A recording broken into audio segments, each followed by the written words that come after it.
welcome to Roundtable Live for April 7th, 2017. BaerTaffy joined by Rock Lee Smile, Northern Lion, and back from his esports excursion, it's Mathis Games. How you doing, pal? Good. Unlike Northern Lion, I return a champion. Oh, so. You're looking a little blue, though, regardless. You are, yeah, a little bit. My white balancing is on point now. I don't know what you're talking about. Always the highest production quality on the Roundtable podcast on that corner of the screen. I like it. Always. This is the wild card corner of the screen. I keep moving them around, too, just to fuck with people, just to see whether or not they they're gonna... hate it. Yeah, I know. I always notice people freaking out. I'm sorry, you got to change it up. Just like I stopped changing the layout and like the overlay and stuff at about episode 50 or something like that. So now I just got to change people's positions just to keep it fresh. You know how it is. Just get a randomized button. My Logitech options are like all fucked up. Like I can't like every once in a while I have to take that software and have to uninstall it and reinstall it completely for it to work properly. You gotta use some of those big time MXM winnings. Get yourself a fancy camera, dude. That's what you need. I spent it all on MXM. Oh, that's fair. Right. Good deal. Maybe turn that around, man. It looks like the sun did you good, man. Nah, thanks. I appreciate it. It was that California sun. Oh shit. You guys are like, man, you know, when I was like 16, 17, all I wanted to do was be an esports pro. I just wanted to play Halo, travel the world doing tournaments. Now you guys are just living my dream for me. I guess I get to experience it vicariously, though. Is this as good as Bear wanted? Everybody got to get on that sentence.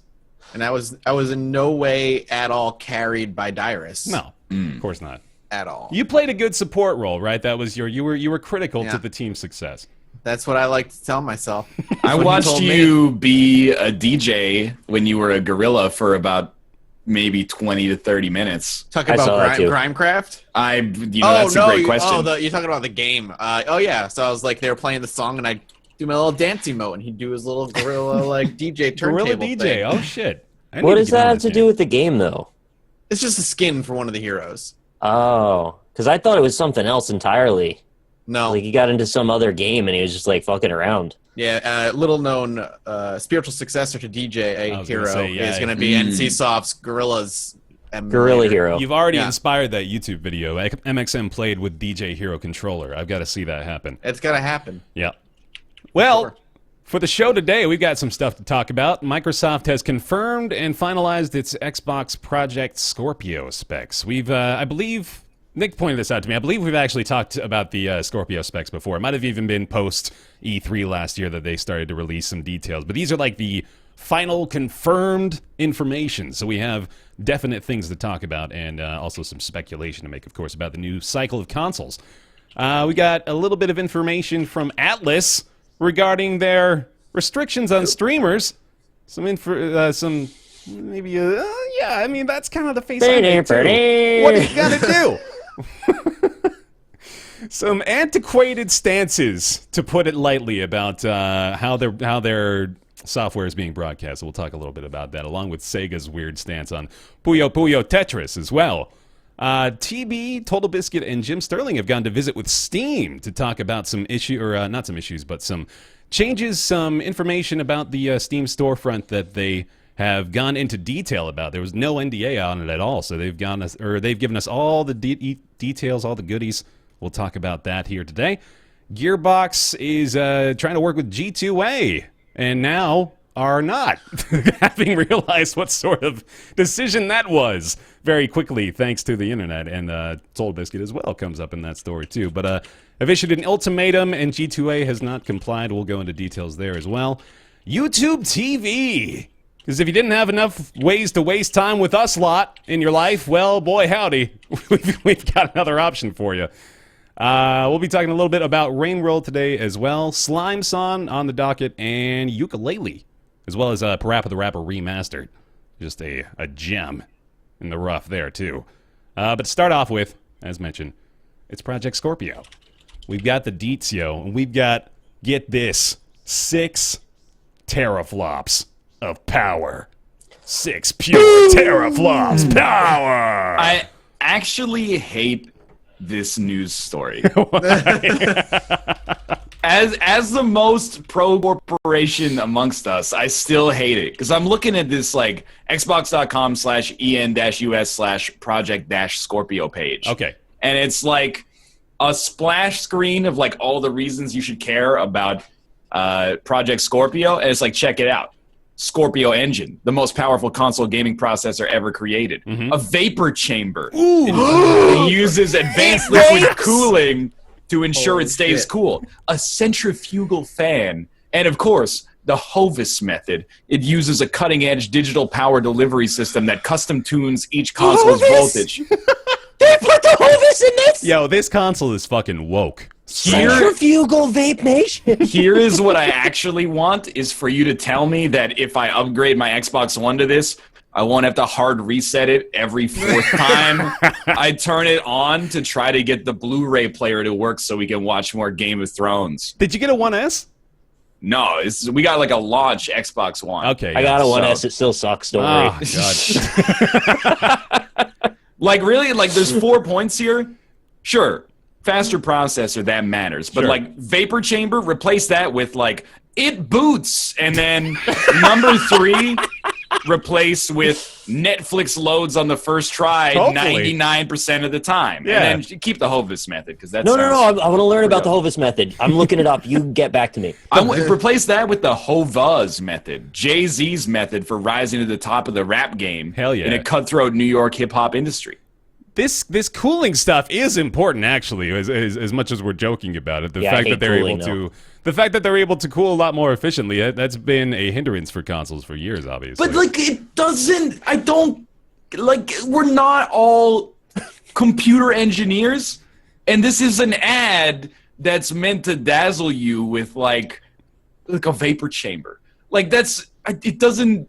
I just wanted to say, like, here's what it actually does, like, not, like, 6 Are you telling me teraflops. you're not impressed by the Hovis method? Come on. You don't know what the fuck that is, but you know it's good. If they just have, like, really cool names for technological upgrades, which When is we- fine, but, like... When we see a story like this, like we see all these numbers, we see 8 custom cores clocked at 1.75 gigahertz. Like, that doesn't mean shit to us, but what we see with teraflops is, oh, we know those mean faster and better. So we have, like, one gauge of engineering, like, technical data to make our opinion on, so at least we get that out of it, right? We have some actual value coming from this. It's not all useless.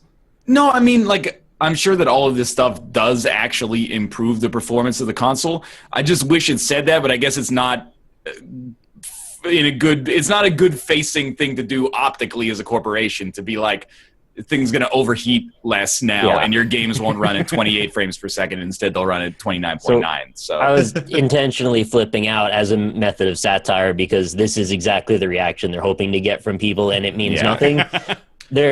They are intentionally putting buzzwords in front of us to go, you don't know what this means, but you're impressed. Well, that's what, like, I feel like this is an ad and an announcement. By the way, like, if the console is just better, which I assume that it has to be, that's actually great. Like, it's an upgrade, and that's important, I think, if they're going to ride these consoles out for a little bit longer.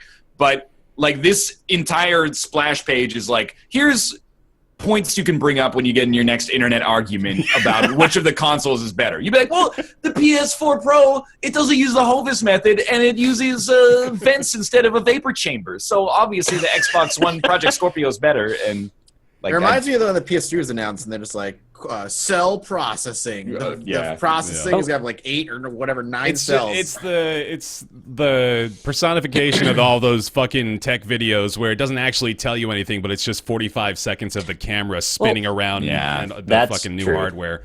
I can explain now what the Hovis method is, and it's actually not a bad thing. Okay. You might actually be happy you have it. Lovely.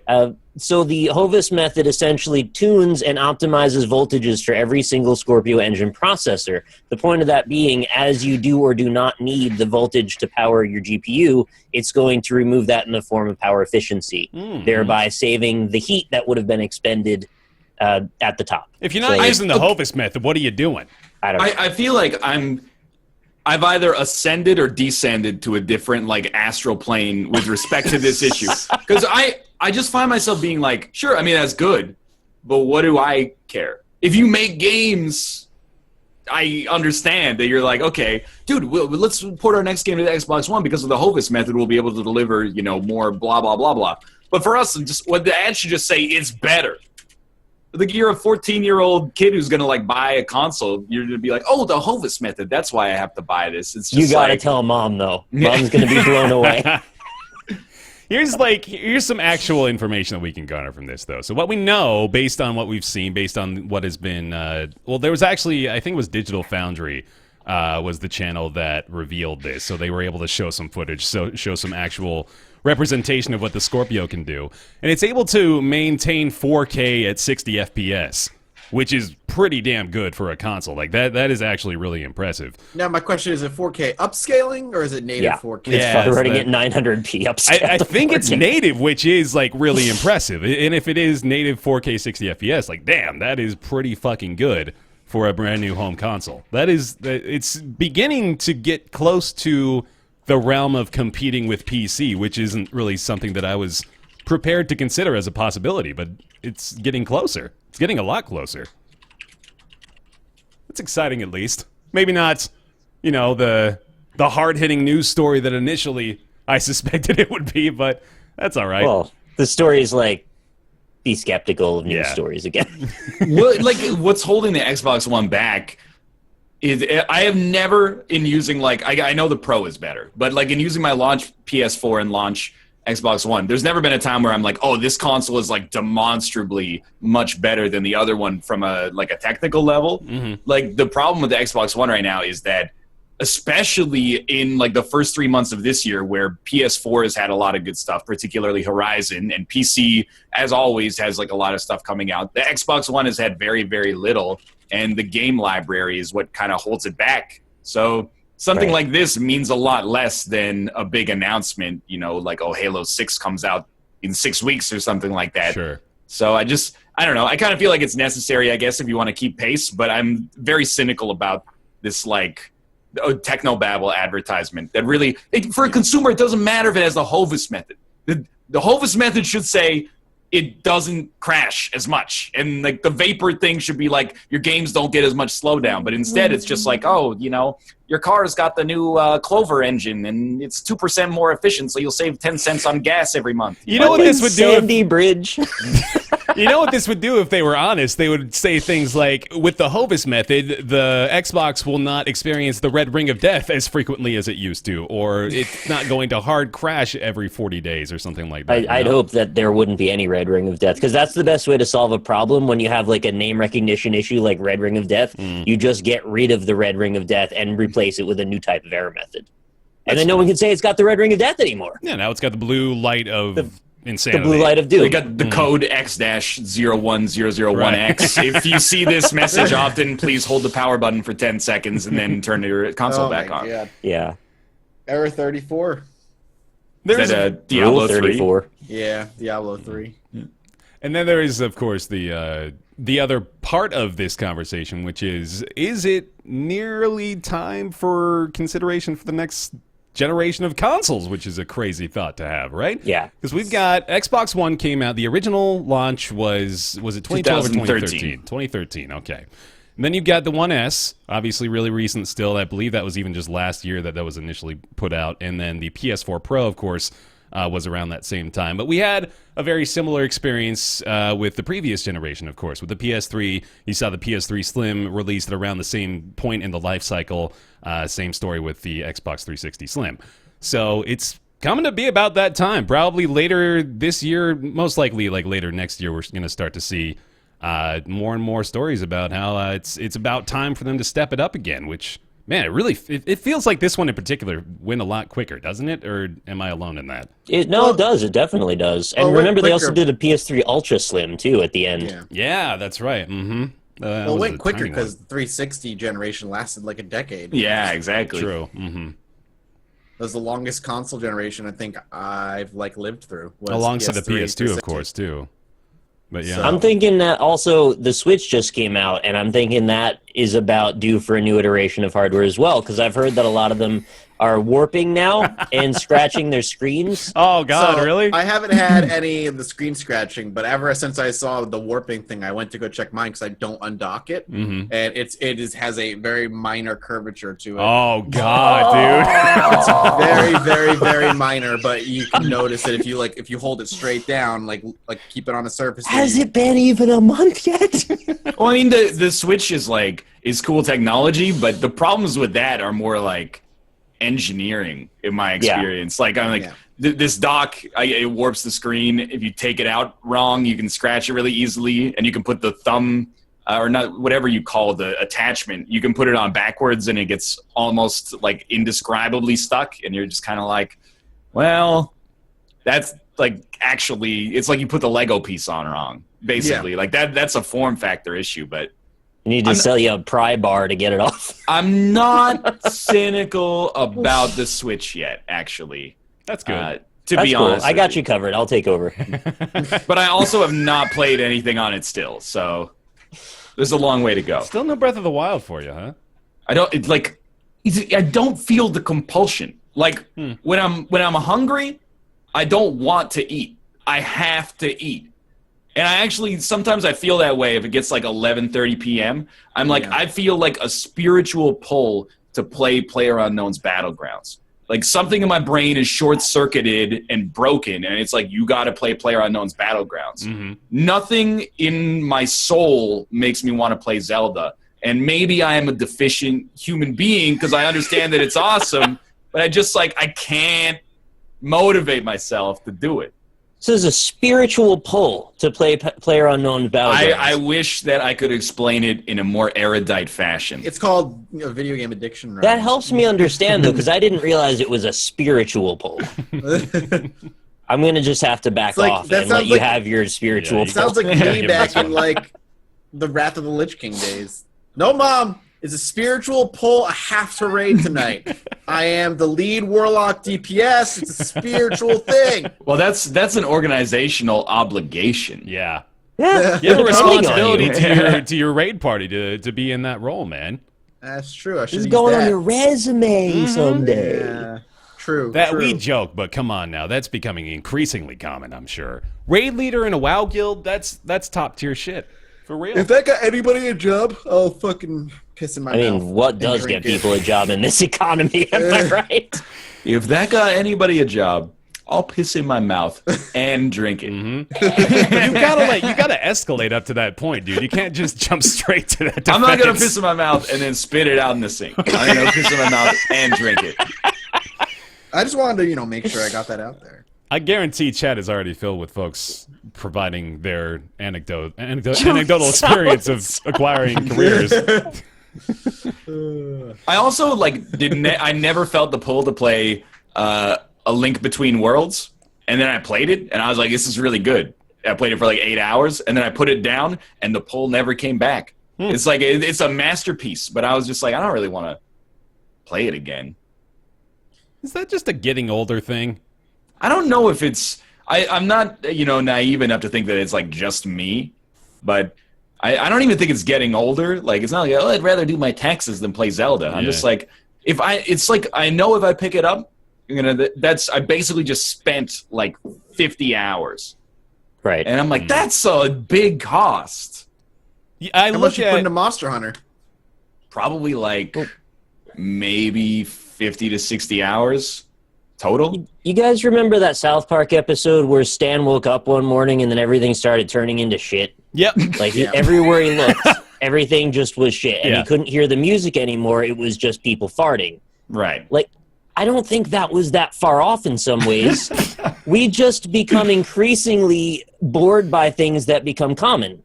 So it takes something that's outstanding to catch your attention sometimes. Henceforth, why I was completely addicted to Hollow Knight. That was an outstanding game. Yeah. No, you're not wrong. I think I'm not gonna go ahead and echo that the world is shit and we're shit, but I will say that I agree with the sentiment that like it does take that outstanding diamond in the rough to really like give you that impulse to really want to keep playing. I think I had that with Titanfall 2. actually, weirdly enough. When I was playing that campaign, that had that impulse that kept me coming back, weirdly enough. Like, I wanted to finish it, which Titanfall 2 also had the because I beat Titanfall 2 as well, and I enjoyed it. And that also had the luxury of me knowing that it was a first-person shooter and it was going to last 5 hours. Mm-hmm. And I was like, I knew the game was going to be short, so I was like, yeah, I can invest time in beating Titanfall 2. Because it's not going to be 60 hours of my life. I can't remember the last one of those big 60-hour RPG campaigns I actually finished, man, honestly. Like even with Zelda. Like, Zelda Witcher? had me for a few days. Not even Witcher. I was going to say, The Witcher is the one that I'm almost there. Yeah. How long have you Almost been there going as in, now? like, you almost agree, or you're almost at that point? I know Like, I've almost completed The Witcher 3. Man. You're gonna finish it the day before you start Undertale, which was what 2156. I'm actually curious, because I know you're playing it for stream. Are you just going to stick with the main story? Or are you going to tackle the expansions like another time? Or? If it had been like if I did this sort of stream schedule where I did 6 hours a day for 5 days a week or something, I would probably do the DLC. Yeah, but because like 3 hours a week is taking so long, I hear the DLC is amazing, but I don't think I can justify doing it like right now and having like the first 6 months being. I was gonna say, because if you end up doing the expansions, like the second one, Blood and Wine, is as long as the main game. It's like another 100 hours. What? It just blows my mind. Get Which is why that's why it won awards last year and stuff, because the expansion is as long as the main game. Yeah. 100-hour DLC. Well, the first DLC is like 30, and then the Blood and Wine is like if you do everything in Blood and Wine. See, this is the world we live in, man. This I don't is want Witcher 3 to be my lifestyle. That's not cool. Actually, I'm curious. How do you like Witcher 3, Ryan? Dude, I really, really like The Witcher 3. I think it's an excellent game. The writing is mostly extremely good. Yeah. And even still, every Sunday, I'm looking forward to playing The Witcher 3. I am kind of at the point now where I'm ready for it to end. Switch it up. Yeah, I'm ready to play something else, but I've enjoyed it a lot. I did probably maybe 1/10 of my time playing the game has been in Gwent. So I possibly could be done if I had just not played any Gwent, but I'm glad you could open people's eyes to this hidden indie gem. whoa, jeez, the shots fired. Barry took my line. Sorry, man. I'm sorry, maybe I should play something a little bit more, What's it gonna indie, be? like fucking Halo. Oh, Rocket League. Oh, Rocket League is indie as fuck. Yeah, Rocket League is crazy indie. It's 4 million concurrent players. It's only 200,000. All right. Man, we're still on Project Scorpio. Shit. Okay. Because it's stupid and we have to make our own conversation. This is the stuff that Nick gets cynical about microtransactions, and I understand that. This is what I get cynical about is incremental hardware upgrades that are just advertised with technobabble that is just for Flame Wars Online. Sure, a new product's got to come out to keep pace. I understand, but that sounds like a great new free-to-play MMO, Flame Wars. Flame Online. Wars. That is good. Sweet. It's just it's a stupid story. I hate that. I'm glad we don't work at Games Radar or something. Not to someone had to be the outlet there. I'm not insulting them, but where this week you're my reporter on Project Scorpio, because I would just I'd have to call in sick or something. I would put Hovis across the top. Right? Not to get too inside baseball, but I feel that empathy too in the weeks where there's really not much going on, and I think to myself, man, I'm not gonna have a lot of stories for this show this week, but I'm also thinking, man, these poor writers on Polygon and Kotaku and shit, they just gotta make shit up. They just gotta pull stories out of their asses and figure out what's going on. Slow news day. All right, let's talk about Atlus. So, streamer regulations. Not often something that people get super excited about, but here they are all the same. A note from Atlus regarding Persona 5 and streaming. They have issued some video and streaming content restrictions for everyone. So they say in all caps, make sure to... Oh, wait, no, these are tips for the game. Sorry, yeah, they made that very important, too.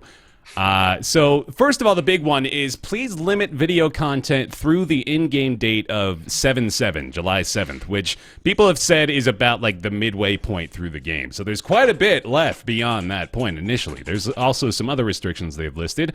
You can post as many videos as you'd like, but please limit each to be at most 90 minutes long.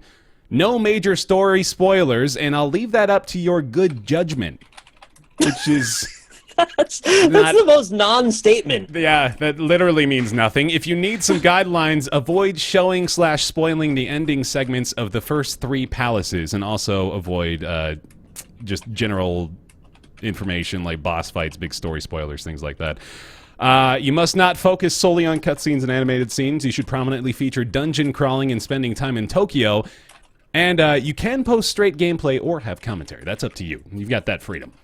The streaming regulations more or less just say you are not allowed to stream past the point of July 7th within game, and if you do so at risk of being issued a content ID claim, or worse, a channel strike / account suspension. So this is on Atlus's website. This is written in bold text, clear as day. They are more or less saying, hey, if you stream past this point in the game on Twitch or any other website, we will potentially suspend your account, which that is not to be said lightly. Like, think about some bigger streamers getting their account suspended over streaming Persona 5. That's a pretty big deal.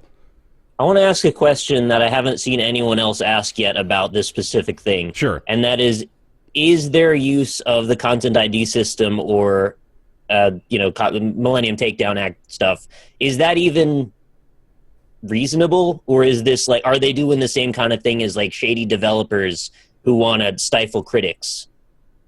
What do you think about that? Well, in this case, Persona 5 is by all accounts like a great game. Yeah. So I don't think this is stifling criticism. I think this is just like really, really antiquated thinking. Yeah. Well, it's not exactly how I meant it. Like, more like, should they be allowed to use the system in this fashion at all, or are they sort of just making their own rules? Yeah, I mean, that is definitely where we get into the towing the line of whether or not we know anything about the legal aspect of it, which we don't. Spoiler warning. But I don't know, man. Yeah, it's tough to say because, well, that sort of makes me think about, too, whether or not YouTube and Twitch are actually enforcing this. They don't have a choice, honestly. Yeah. Like, I think there's been a lot of like misconceptions about this. People are like, why doesn't Twitch stand up for its content creators? Like, it literally can't without creating an enormous to-do over it. Like, if they receive a DMCA from the copyright holder, you're basically being like, okay, Twitch, like, you're going to go to the Supreme Court and fight this battle, which obviously they don't really want to do over one game or like a couple of games. So like they actually have a legal obligation to uphold the DMCA. Now, Twitch has come out and said as much, more or less confirming that Persona 5 is not to be streamed beyond that point. I don't think they tweeted anything about it or anything like that. That's the other thing too, is there's a lot of people that just straight up don't know that this restriction is in place because it was never really announced or anything. Atlus tweeted it, but it wasn't like when they bought the game, they were warned, oh, by the way, if you stream this beyond this point, you'll have your account suspended. So it's unfortunate that there's there's a lack of information available to people. The announcement didn't even come out until the day after it was launched. Like, yeah. People who bought it midnight and started streaming it had no idea. That's what, like, of all the things, like, I think more than most people in the industry, I at least accept that it's their right to be like, we don't want you to stream this. And then you can choose as the content creator, like how you want to react to that, if you want to respect it or not respect it. But I believe that they should have the right to be like, hey, we'd really like you not to spoil it. And I think even that is going to be seen as like a little too pro-corporation. But the fact that they waited until the game was out for like 12 hours and then we're like, don't do this, just reeks of like, we know there's going to be blowback, but we want it to be like... Trying to get it like under the radar, right? Like they're trying to slip it in. Well, I don't even think that. I think it's just like, well, you already bought your copy, so like we didn't want bad press yet the day before the game came out. So instead, we're going to take bad press after it's already out, and your Amazon orders are already in the mail, or you've already picked it up at the store. Like that's a cowardly move, in my opinion. Regardless of what a small percentage of the audience streamers are, That's just like a bad PR move, in my opinion. If their goal was to actually stop people from spoiling anything, telling them not to do it is the exact opposite of what you need to do to make the internet do something. So they've just created a much worse scenario now of people intentionally spoiling things. So I'm a little lost as to how they could not get that. It's I don't want to harp on them too much, even though this is pretty. It's almost an offense on the streamers because it's like, yeah, this is a special circumstance. You're not allowed to use this. I don't like that. I don't like them. I use this phrasing a lot. I know, like establishing a precedent, but this is I think a unique case in that it definitely is doing so. If you take a major release like Persona 5 and you start to put restrictions on it for streamers again, much like we saw tons of like 2013, 2014, a lot of people were still doing this sort of stuff. It's going to start making other publishers look at that and think, well, I mean, they might be able to get away with it, and I think we could maybe benefit from this too. But A, there's no benefit because you're just getting this negative PR backlash, and you're getting a lot of streamers pissed off at you and making them think that there's no goodwill established, which is pretty important. And then B, like, you're not able to benefit from this at all. Like, what's the win here is that it's not going to be spoiled. And that's really mostly what they're worried about, right? Like, what else is the concern? This is like half devil's advocate and half like not having actual data to back this up. But I do wonder, like as streamers, we're very used to being coddled, to put it as impolitely as possible. You know, PR companies and publishers feed us lines about how like we're so important and we're treated like VIPs a lot of the time. Yeah, it makes me feel good. We get products for free so that we can put eyes on them, basically. And then one company is going like, not only do we think we don't need you, but like we think you would actually harm our business. And I think that's like there's an emotional reaction there where people are like, well, like this is the first time I've ever heard this since I've been in the industry.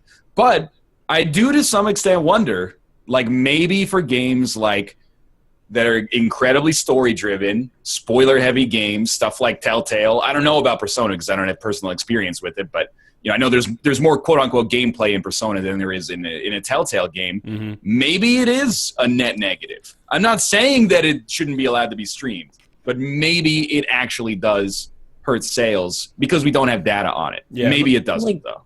If the developers of Gone Home would be proud of me streaming their game, that's like, I can't imagine that wouldn't work out in a different scale. There's nothing to that game beyond the story and exposition. Let me put forward a hypothetical that maybe proud isn't the right word, but you know what I mean. Yeah. Let me put out a hypothetical to tell me whether or not you agree with it. Someone that watches beyond the halfway point of a Persona 5 stream is not going to buy it anyway. Yeah. Agree or disagree? Agree. I would agree. Yeah. So I think that's sort of like what we have to look at is they're not losing sales. They're preventing enjoyment, which, I mean, it's sort of weird to say that too because the people that are watching the game streamed, I mean, they're getting a free service, so it's a sort of a gray area there too as far as like what they're actually preventing people from being able to experience. But I don't know. I mean, it's really tough to see a positive spin on this at the same time. There's just not a lot that you can take away that makes them look good. What I will say is, like, again, despite me saying, like, I think Atlus has at least the right to be like, please don't do this. This is, like, so the wrong way to handle it. And we're in a very lucky position because this is not what it was like in, like, 2012 and 2013. But the default now is, unless stated otherwise, you can stream, make videos, and monetize them.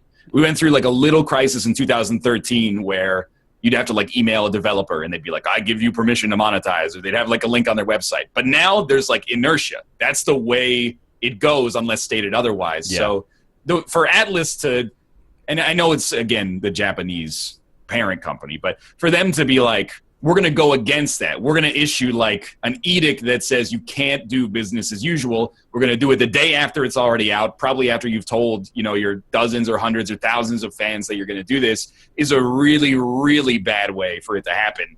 And that blowback, I'm sure at this point has probably cost them more than they would probably stand to lose. But again, it's just happenstance. Like, you know, it's just circumstantial evidence. I would love to see, even if I disagree with them, I would love to see a talk from like somebody that had reasoning in making this decision if they had data to back it up. Yeah. Because we don't know.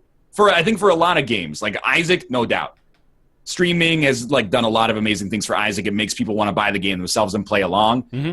Then something like Hollow Knight, I think, exists in sort of a gray area where there's a lot of stuff to be spoiled, but there's also a lot of gameplay that is on the individual. And then something like Telltale is on like the exact opposite side where it's just the story.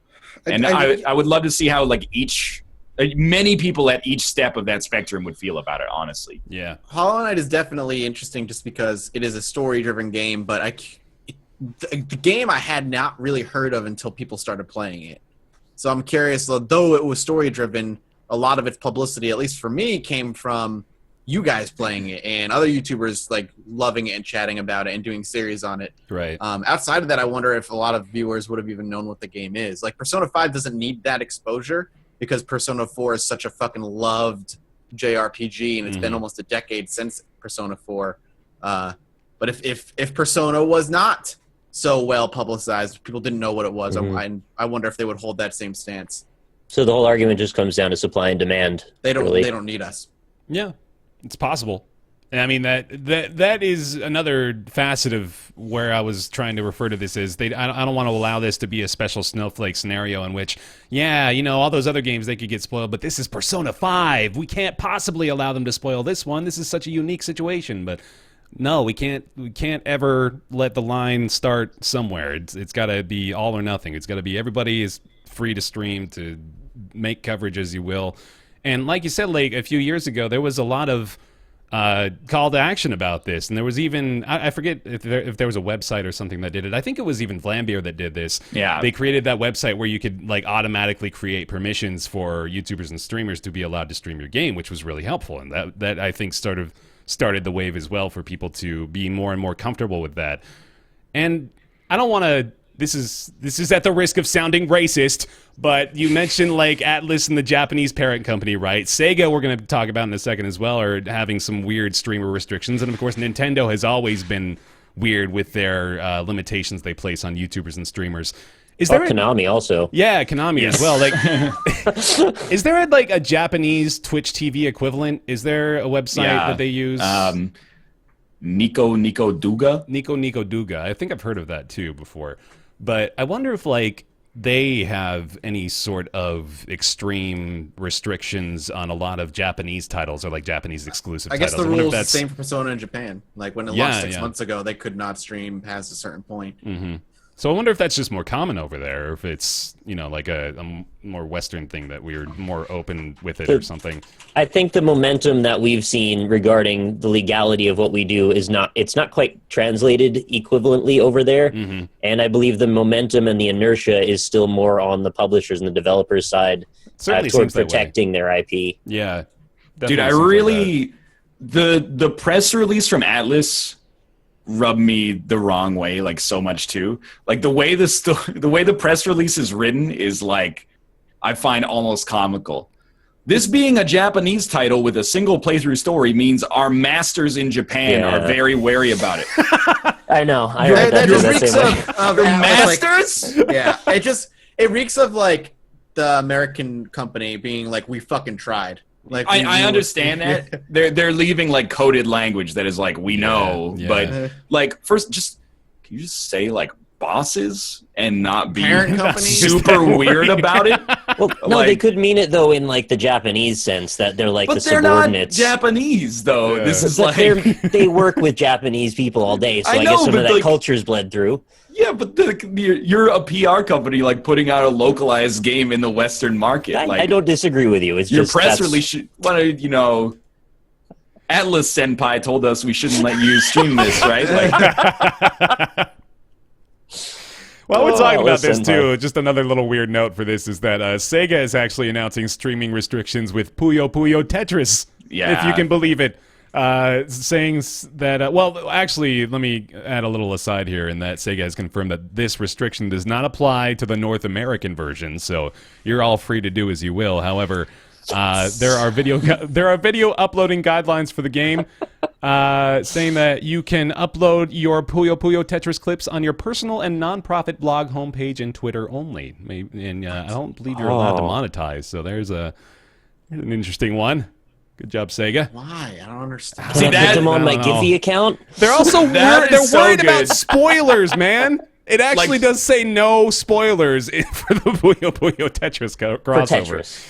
Like there's some games I think if it's like 100% mechanics driven, that's like not a gray area at all. Yeah, Like, yeah. I actually can't imagine, unless it's horrible, that you would be like, don't stream this because we're worried about you spoiling it. Who watches somebody play Tetris and go, oh, I don't need to play it. I've already seen all there is to see in Tetris. But What, like League of Legends spoilers?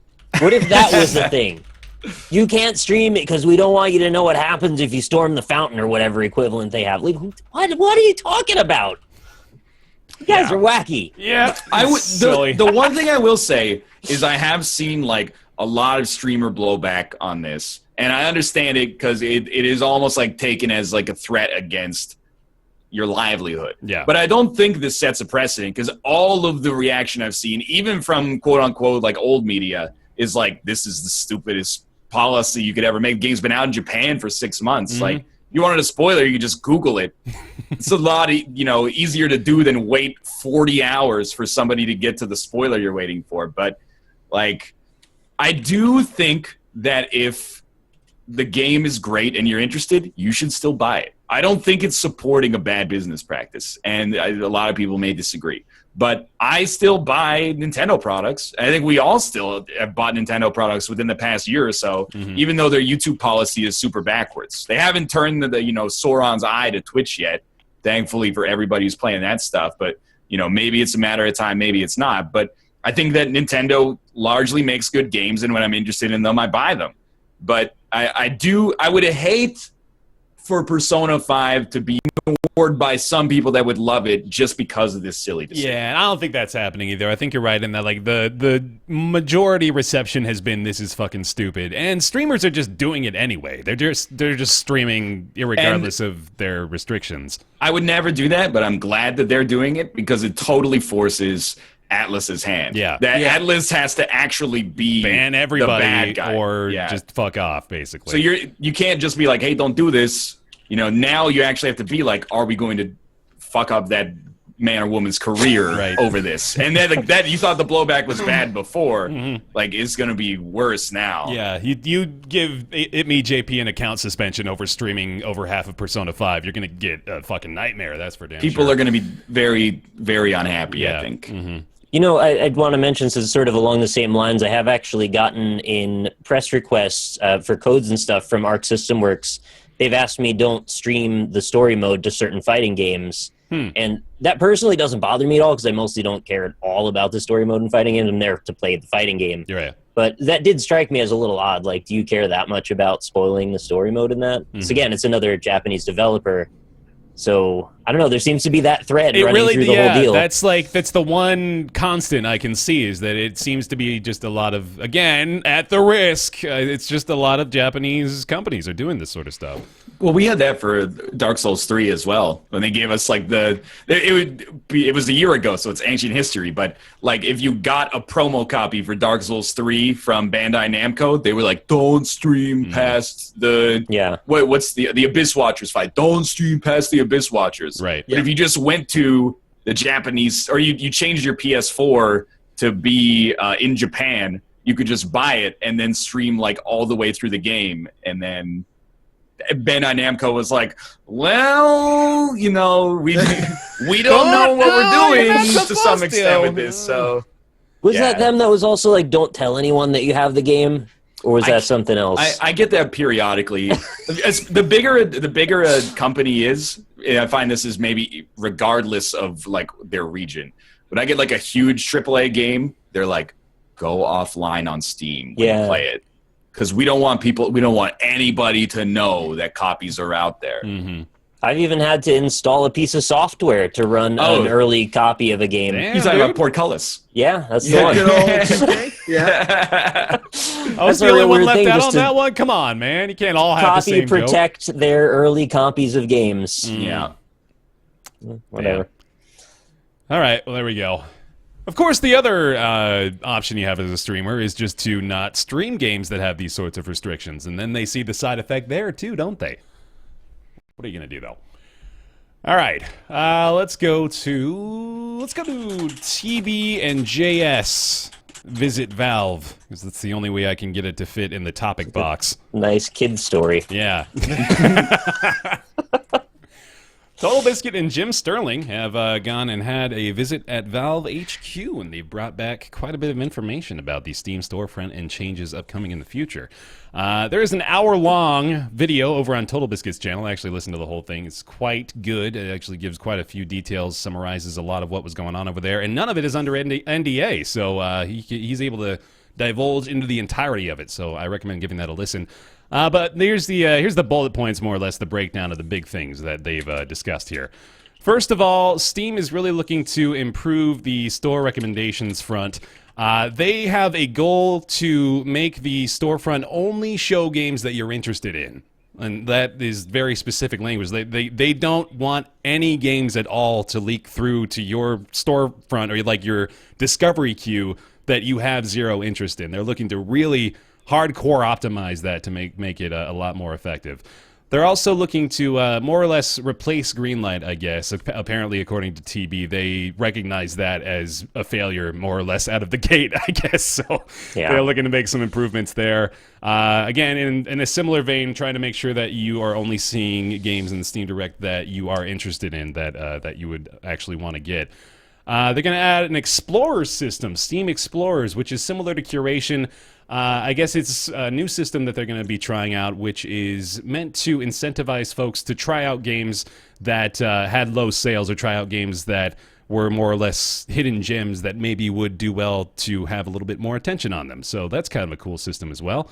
They're looking to improve Steam curation quite a bit. They also recognize that the curators' pages have more or less been forgotten. A lot of you may not even know what I'm talking about and have heard the announcement from last year. But yeah, they're still there. They're still hanging out. They're just not really serving any function or purpose right now, and they're trying to fix that, ideally. They're also looking to improve Steam support, and they're trying to make what they call, quote-unquote, fake games, which are more or less those, like the Steam asset flips and blatant copyright infringement that you can sometimes see on the Steam storefront. They're looking to cut those out or kind of cut off their profitability and make them unviable on the Steam storefront. So those are more or less the big talking points. Oh, and then one final one as well. Steam is looking to build in its own key mailer, which is kind of a behind-the-scenes thing, but is really potentially good news for us. The way it works right now, for the most part, is when you're a developer or a publisher, Steam will give you an allotment of codes for your game to give out to people, whether it be like fans or press or YouTubers or those sorts of folks, and they'll just email them out. But Steam recognizes that it would be a lot more effective and it would help a lot of people to build a system within Steam itself to allow them to distribute codes like that. So hopefully they're going to do something like that too. For those that don't know what Keymailer is, by the way, because that's not everybody might, there's actually a site called Keymailer that you can sign into as a press personality or critic or whatever your chosen title might be, and essentially go through a massive influencer, content creator, whatever, and go through a massive catalog of games that are yet to come out or have already come out and request codes. And basically, they'll just cross-reference that with your prior coverage, and they give you a rank based on that. I don't try to work on that rank at all. It probably has not served me well, but they give you codes every so often, or sometimes they'll choose you based on your preferences and game genres and such. So having that built into Steam sort of widens that catalog even a bit more. I found Keymailer so useless to me. I signed up for it, I used it, and I'm like, none of the things that I want are getting back to me, and all of the mobile games that I don't want are. I was like, I actually got a code for Yooka-Laylee through it, so... Oh, nice. There you go. It's not all bad. Like, the need is there, obviously, but there's not a lot of incentive to create an effective third-party key emailing system, I don't think. But yeah, other takeaways? I mean, I think we've got some really good stuff here, if they're to be believed, which, makes no sense at all for them to just say all this stuff and then not come through on any of it, especially because none of it is under NDA, so they clearly want people to know that they're working on this stuff, too. My takeaway was that I find it a little sketchy that the default position is kind of going to be that most games will be hidden from sight until they are brought up to where your page will be curated with them. And I get why they're doing it. It makes a lot of sense for the sake of those asset flip games. I just wonder if there's going to be too many like false positives of decent games getting caught up in that mix as well. But I don't know exactly how their implementation is going to work, and I believe the explorers are supposed to be the ones that go through the kind of hidden group and then find the ones that don't belong there to get propped up to the viewed level. If that was my takeaway anyway. Did you get that as well? Yeah, definitely. Like I am the most optimistic, even though I certainly have my reservations about the Explorer system. I think that could be a really effective way. Like, open up the gate a little bit to allow more people to curate on Steam. You know, like they've got the actual official curation system, which they're sort of disregarding and hopefully improving now. But with Explorers, it's like, let's let folks do it that want to, you know? Like, I'm sure there are thousands of people who, for, you know, maybe just a few hundred folks at a time, would be happy to wade through all the $5, $10 titles that don't get any attention on Steam and try to bring some gems out of that, you know? I'm sure there's tons of people interested in doing that, so I'm glad that they're providing an opportunity for them to do so, at least. Or seem to be working on it anyway. Any other big takeaways? Optimism? Happiness? Like indifference. Yeah, sure. I think actually, like, being able to send copies or keys, or I don't even know what you do, to give someone the game directly through Steam is good, because we hear so much about people leaving like impersonating emails that are requesting keys from PR and publishers. So for them to be able to just give it directly to like a Steam ID is cool. Everything else, I don't know, like, I'm not against it for certain, but asset flips have never been a problem for me because I guess, have a discerning eye. So when I look at something and it's a gray corridor and like a gun you can find on the Unity store for like $3, I'm like, well, I'm not going to buy that. Yeah. If they're making, $300 off of that, I don't really care because Steam refunds exist now. If you played that for 2 hours, I think to some extent you deserve what you got. If you disqualify yourself for a refund. That's a good point. They kind of already have enough systems in place that if you bought a Steam asset flip and couldn't return it, you kind of screwed up. Like, that's kind of on you at that point. Like, there's every possible method of finding out what you're buying before you buy it. And even if you do, you can still get your money back. So I'm not sure what you did to get to that point. Like, I don't think it's bad for the industry. I know a lot of people do, but I don't think it's necessarily bad for the industry because, I mean, are these games taking people for a ride? Are there a lot of these games that are selling, 1,000 copies? I don't think so. Good games are having problems selling ridiculous amount of copies on Steam. So for games that nobody would ever know about, except for the fact that they get spotlighted for being so bad, I have to think, like, where's that coming from? People are like, what about children? Okay, but like, how's this like 9-year-old getting the credit card or like a gift card to purchase something on Steam without supervision? Like, illicitly. It's something to do with it's trading cards. Yeah, so what happens is people basically create games only to mess with the economy of the trading cards. They don't actually mean to create a game so much as they mean to create an in to have cards that then have an artificial rarity that they can then sell for money, and they can essentially make infinite of, so they can generate money through that. Okay. All right. Well, that is like... It's like second level crazy that you wouldn't even think of. I that's way above my weight class in terms of like how the inner workings of the Valve economy go. Yeah, it's almost not even an issue that affects consumers. Almost. Well, yeah, but I guess like if Valve is paying out, hundreds or thousands of dollars to these companies based on sales of the trading cards that they can produce nearly infinitely, then I mean, sure, fair enough. And somebody asked, what is an asset flip? Essentially, if you buy, there's prefab poly models and meshes and stuff from the Unity asset store. You buy those, you import them into your game, into an engine that is mostly already assembled, and you basically don't create a game so much as you patch together a bunch of pre-made things and sell it. That's kind of an asset flip. It's not really so much a game as it is just turning over somebody else's stuff for money. Yeah, of course, a lot of these people aren't actually buying the assets either. They're just ripping them from online or finding them elsewhere. True, yeah. That's another element.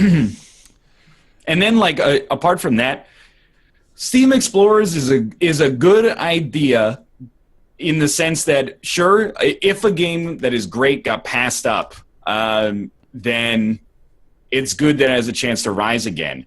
But I disagree with the central premise that a lot of games are being looked over on Steam. I think it's really like if you make an indie game that has online multiplayer, it has to be amazing. Like it's a great business decision for us because we'll play it on the show if it's good.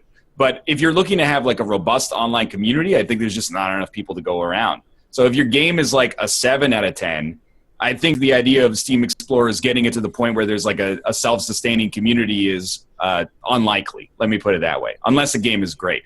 But I mean, and people are talking about Invisigun Heroes, and I know that's a game that TB has championed. I mean, I think it's okay, but I don't think Invisigun Heroes is necessarily that good. I think it's a false ideal that every good game can have enough people to sustain the online ecosystem. The Explorer system, I think, is probably going to benefit games like Invisigun Heroes the most. That is probably like a good poster child for it as far as what the system could do for the good of Steam users. And I don't know if I necessarily agree that there's not enough folks to go around, because I think there's still a lot of just like, niche communities built around games that you wouldn't expect to still see communities for. But if Invisigun Heroes is that game, then the experiment doesn't work. Because right now, like, there's 4 people playing it, and it's gotten a lot of exposure. So I don't know how our Steam Explorer is going to get that community out there if TB doing videos and streams of it that get hundreds of thousands of views can't get a community to be seated there to begin with. Yeah, and that I suppose that speaks more, I guess, to the volatility of the marketplace at this point than it does maybe like the quality of Invisigun Heroes or really anything that the Steam Explorer system could bring from the ashes, because people change their minds so quickly at this point. It's like there's so many things coming around, too. You kind of have to. You got to be bam, bam, bam on to the next thing. Multiplayer games are very transient. I completely agree. They come in and they go like trends a lot of the time, and a couple of them seem to have staying power, but they do it in sort of a small pocket with a not sustainable group of people. Maybe there's 100 people makes up their community. That would be good enough if one more person wants to add to it, but it's not going to keep the game perpetuating forward. Right. It's just going to keep it from going away completely is all. Yeah, and I think you're probably right then in that the system itself is not going to revive anything that would otherwise be doomed to fail. But I suppose, like, as far as the net positive goes, I don't think this could hurt to maybe shine a little bit more light on some stuff that wouldn't have otherwise gotten any exposure. What people in chat are saying that I was ignorant of as well is it's also intended to kind of boost the review count of games that have been passed over, and then they get promoted organically through the like Steam algorithm. Yeah. Now I'm just like being cynical, but I don't think I've bought anything off the Steam front page since like 2012. But I understand that I also have not looked on anything on the YouTube front page since 2012. It's probably still pretty dope to get your video there. So I'll just accept that maybe I'm not representative of millions of people. What's on there now? Well, they wanted to promote the Explorers thing by giving either codes or some sort of rewards away to people that take the time to actually sort of be Valve employees by doing this thing. So in that way, I mean, it does sort of promote a little bit of organic creation of new search results. I don't think it's all bad. Mm-hmm. Definitely. I mean, we're like, I'm getting specifically into very hypothetical stuff, considering that this is like a good idea, and then we're like, what could go wrong? Yeah. With this idea that's still like embryonic right now. But I kind of think if your mindset is we're going to like unearth some hidden gems, you're going to be more likely to be very nice, perhaps disproportionately so, to the games that you come across. Yeah, that's probably true. Which might be fine. I'll find the hidden gems for you. You don't have to go to Steam. Just ask me. I've heard of a series on YouTube that might help people out with something like that, yeah? No, definitely not. All right. Is it No, called most of the games I play on Indie Impressions aren't gems, honestly. They're all over the place. Yeah, let's go to Gearbox. Show. Gearbox and G2A. Gearbox, beloved developers of Borderlands and others, including Bulletstorm, full clip edition, which was exclusively on sale at G2A. I didn't know it was exclusive. Well, that particular edition was exclusive to G2A. That's the business here.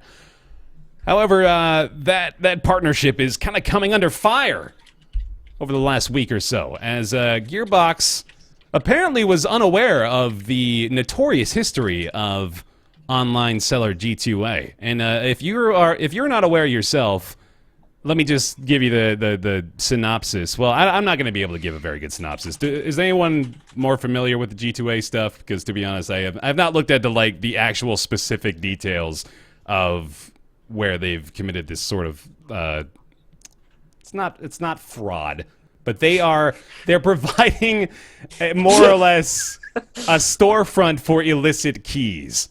That is kind of the synopsis of G2A that I am most familiar with. Does that sound right? Curated legal gray area, something like They're that. gray market. They sell inventory, but they don't really care about where the inventory came from. They don't ask questions. Right. Yeah. Basically. So they themselves like Nick said, they're operating in this very strange legal gray area. But there are things that could very clearly benefit the consumer that Gearbox themselves have made a point to ask G2A to be more open about. In fact, this was an ultimatum that they issued. Gearbox was going to be working with G2A to promote the release of Bulletstorm, the full clip edition, along with just Bulletstorm's PC release in general. However, upon receiving criticism for their decision to partner with G2A from Totalbiscuit, they contacted him and tried to figure out ways that they could change things to make the GTA partnership more amenable. So here's the ultimatum that they issued to G2A, more or less summarized. So first one was within 30 days, G2A Shield, which is their customer fraud protection that they charge, I believe it's like €1 a month for right now, will be made free instead of being a separate paid subscription service with terms offered by other major marketplaces. All customers who spend money deserve fraud protection from a storefront, which is pretty agreeable.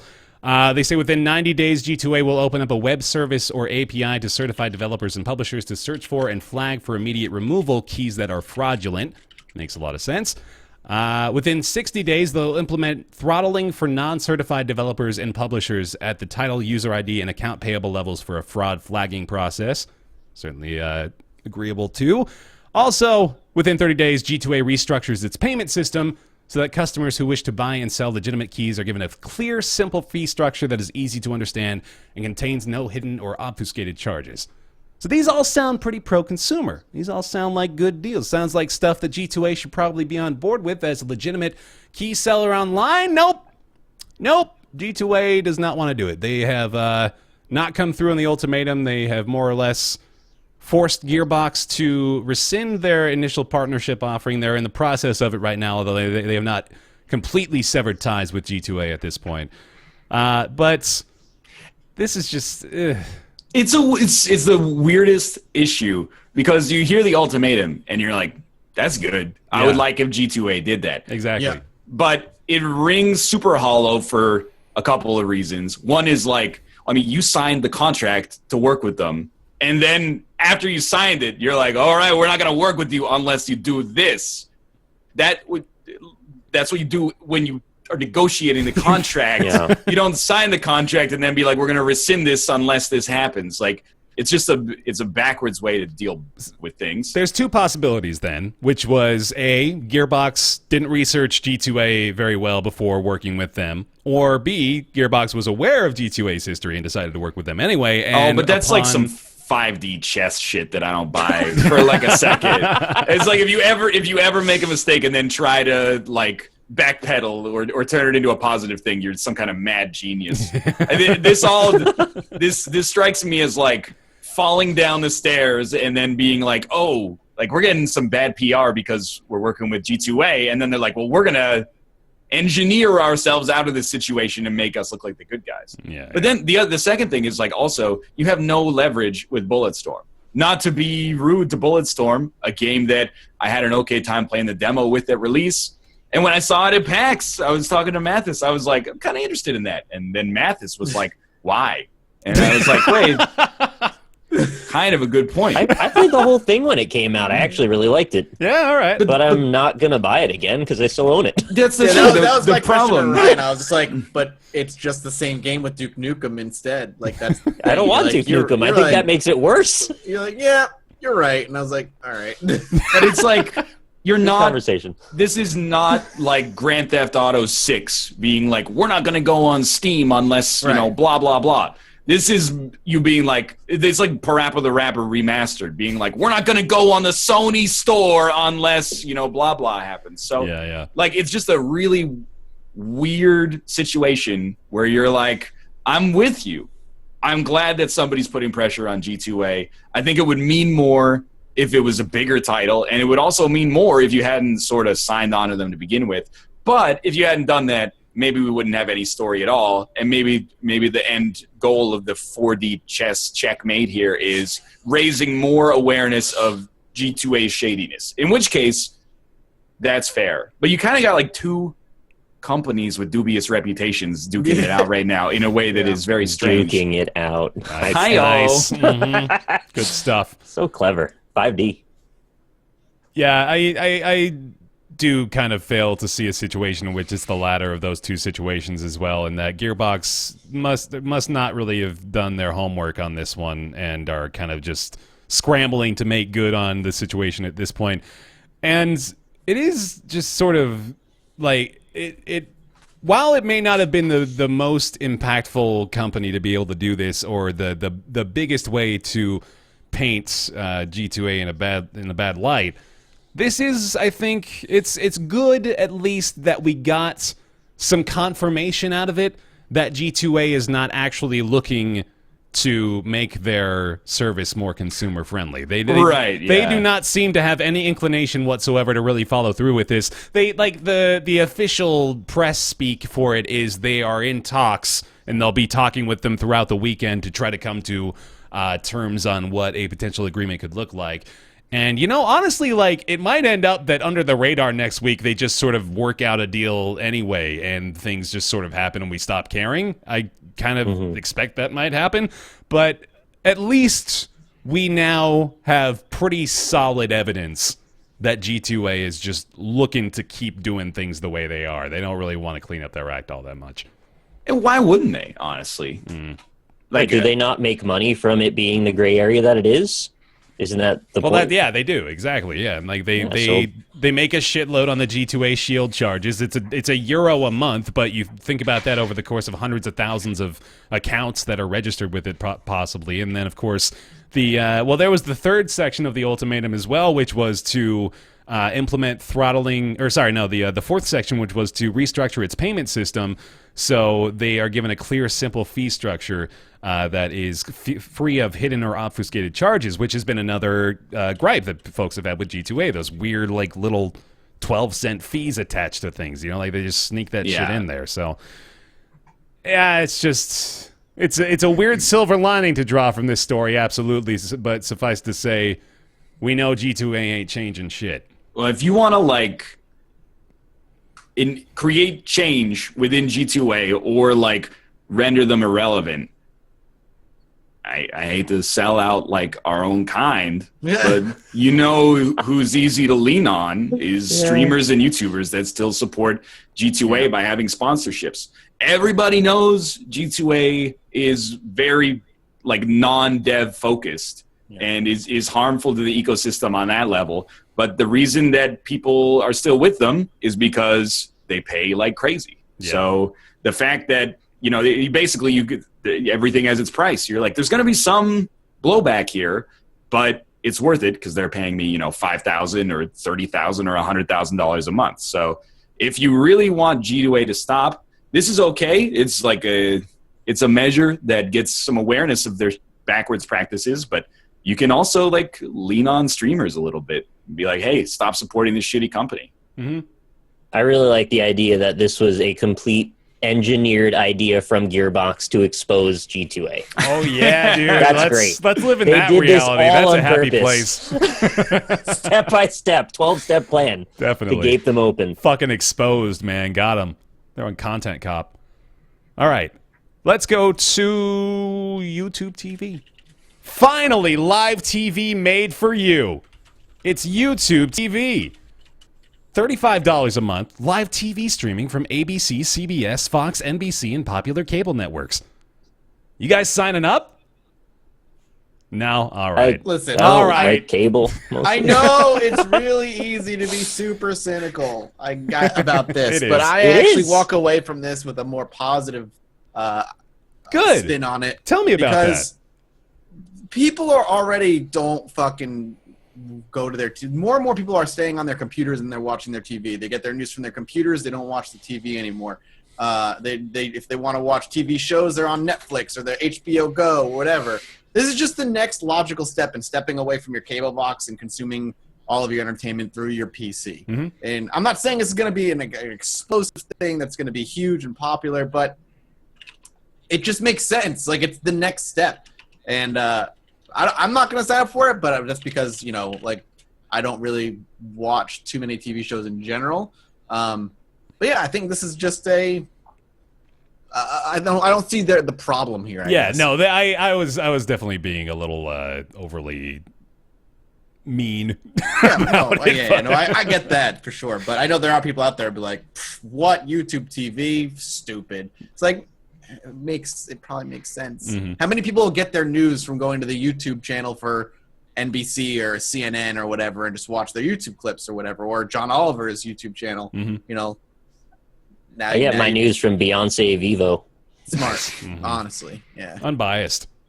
I mean, it's U.S. only, as all of these YouTube things are This for like one the is first like year. it's like Philadelphia, San Francisco, New York. It is like 5 cities I think that are getting it yet, or at this point. But I more to come. want Red to just go to other countries because Red is. Oh, I thought you meant go away. no. Yeah, we just got it in Canada. Actually, yeah, YouTube recently. Red. Oh, that might explain some of the increased YouTube Red income. But no, YouTube Red is great for money. I want more YouTube Red out there.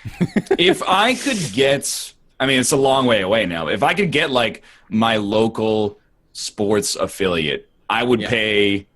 I mean, probably not $35 a month for this because that's a little not sane considering the competition. But I would find it a lot easier to cancel my cable and get YouTube TV. Because right now I'm like, I mean, don't take me away. I pay to watch Vancouver Canucks games way too much every month. But sometimes I'm like, I just want it like in the corner of my monitor while I work on something else. Right. I'm forced to go to like some Kazakhstani website that's like, you know, an online casino or something Live to watch stream it. for you.us. Something like that. Exactly. And you'd like go to the website and it's like, just close the ad and then wait 90 seconds. And I'm like, man, there's got to be a better way. Yeah. And hopefully this becomes that better way because like The Super that Bowl is is the same way. backwards. I was like scrambling online to find like a good Super Bowl stream that didn't require 30 steps just to get it up on my goddamn monitor. Yeah. Cloud DVR with no storage limits. That is pretty cool. I like that. Some solid offerings here. It really is like, as silly as I was being at the start, this is a good option for folks who are looking to cut cable that haven't done so already. Like if you're looking at this and you are subscribed to a cable package that's running you like $80 to $100 a month already, I think this is a pretty easy sell, don't you? Like this is more or less everything that you get plus Cloud DVR plus 6 user accounts. And if you like really want it on your TV, you can get that like $20 Chrome. Yeah, a stick little or whatever. dongle thing, right? Plug it into your TV and just stream it to your TV. Easy peasy. And I think you've also got to be like, it's too expensive, but Yeah. they're old. Cut them some slack. Like, I understand that like $35 is way too much when you look at the cost of like a Netflix subscription. You don't have to buy it to send this message, but I'm kind of like, I get it. When I was like 15, we paid $20 or $30 a month for the movie channels. There's like 4 channels that showed a movie. You can't choose the movie. Yes. Like the movie just plays. So you're like, oh, if I want to watch My Fair Lady, it's on at 6 a.m. and then again at 1:30 p.m. and blah blah blah. So they're old. The out of touch thing give them some beyond time. Beyond this being a little out of touch with the price is that Showtime is an add-on network for an additional $11 a month. Right. That's That is- absurd. I mean, then I have to imagine that they're like, it's basically like the cost of the channel plus a convenience charge because they're like, we don't want you to unsubscribe from our TV channel because that's going to fuck up like our whole pipeline for selling advertisements. So, I mean, that's obviously way too expensive. Like $11 a month is probably too much for HBO Go, and HBO's collection is a lot better than Showtime's. So get 1 month free of YouTube TV, though. Everyone, in case you were curious, feel free to try it out. The whole thing is them just keeping the price up to sort of justify like TV cable existence. Oh yeah, like the cable people. Yeah, it's artificially inflated in the first place, and they can't admit that, so they can't ever lower the price.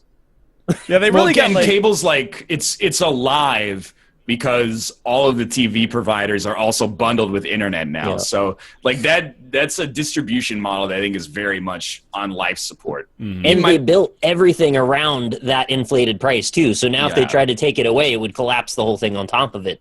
I mean, my parents they're pretty contemporary and they're in their like early 50s. And even they're like, we've had cable our whole lives, but we don't have any reason for it anymore. We have like there's Show Me in Canada. If you have Show Me plus Netflix, you have like a complete like 95% coverage of anything that you could possibly want to watch on demand. And it's like, there's just no value proposition, even for people that are a generation or two older than us. Mm-hmm. Yeah, my parents are the same way. They cut it probably a couple of years ago, I think, and they haven't gone back. Like, they've got Netflix. They even get the discs from Netflix still. That archaic system. They get the discs. They're getting the DVDs. That's incredible. I didn't even know they still offered that, actually. That's crazy.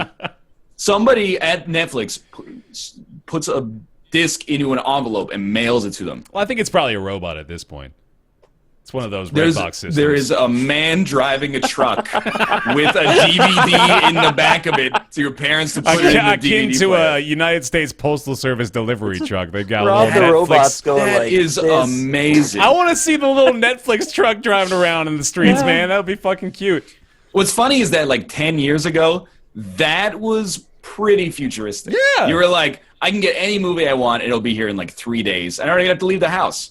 I can rent a game from GameFly and return it when I'm done. Mm-hmm. Now it's actually like, it sounds like it's from 100 years ago. And you're like, the man with the movie truck comes to your front door to deliver your movie. Does he have you no click reel? a button and then it instantly pops up on your screen. Should we be worried, though, when this whole thing collapses, when cable TV is officially not adoptable anymore by the majority of people, that they're going to find new ways to charge for everything else that affects us? Well, yeah, they got to find new ways to make money. I understand that, and that's where you're getting like things like CBS All Access. Yeah.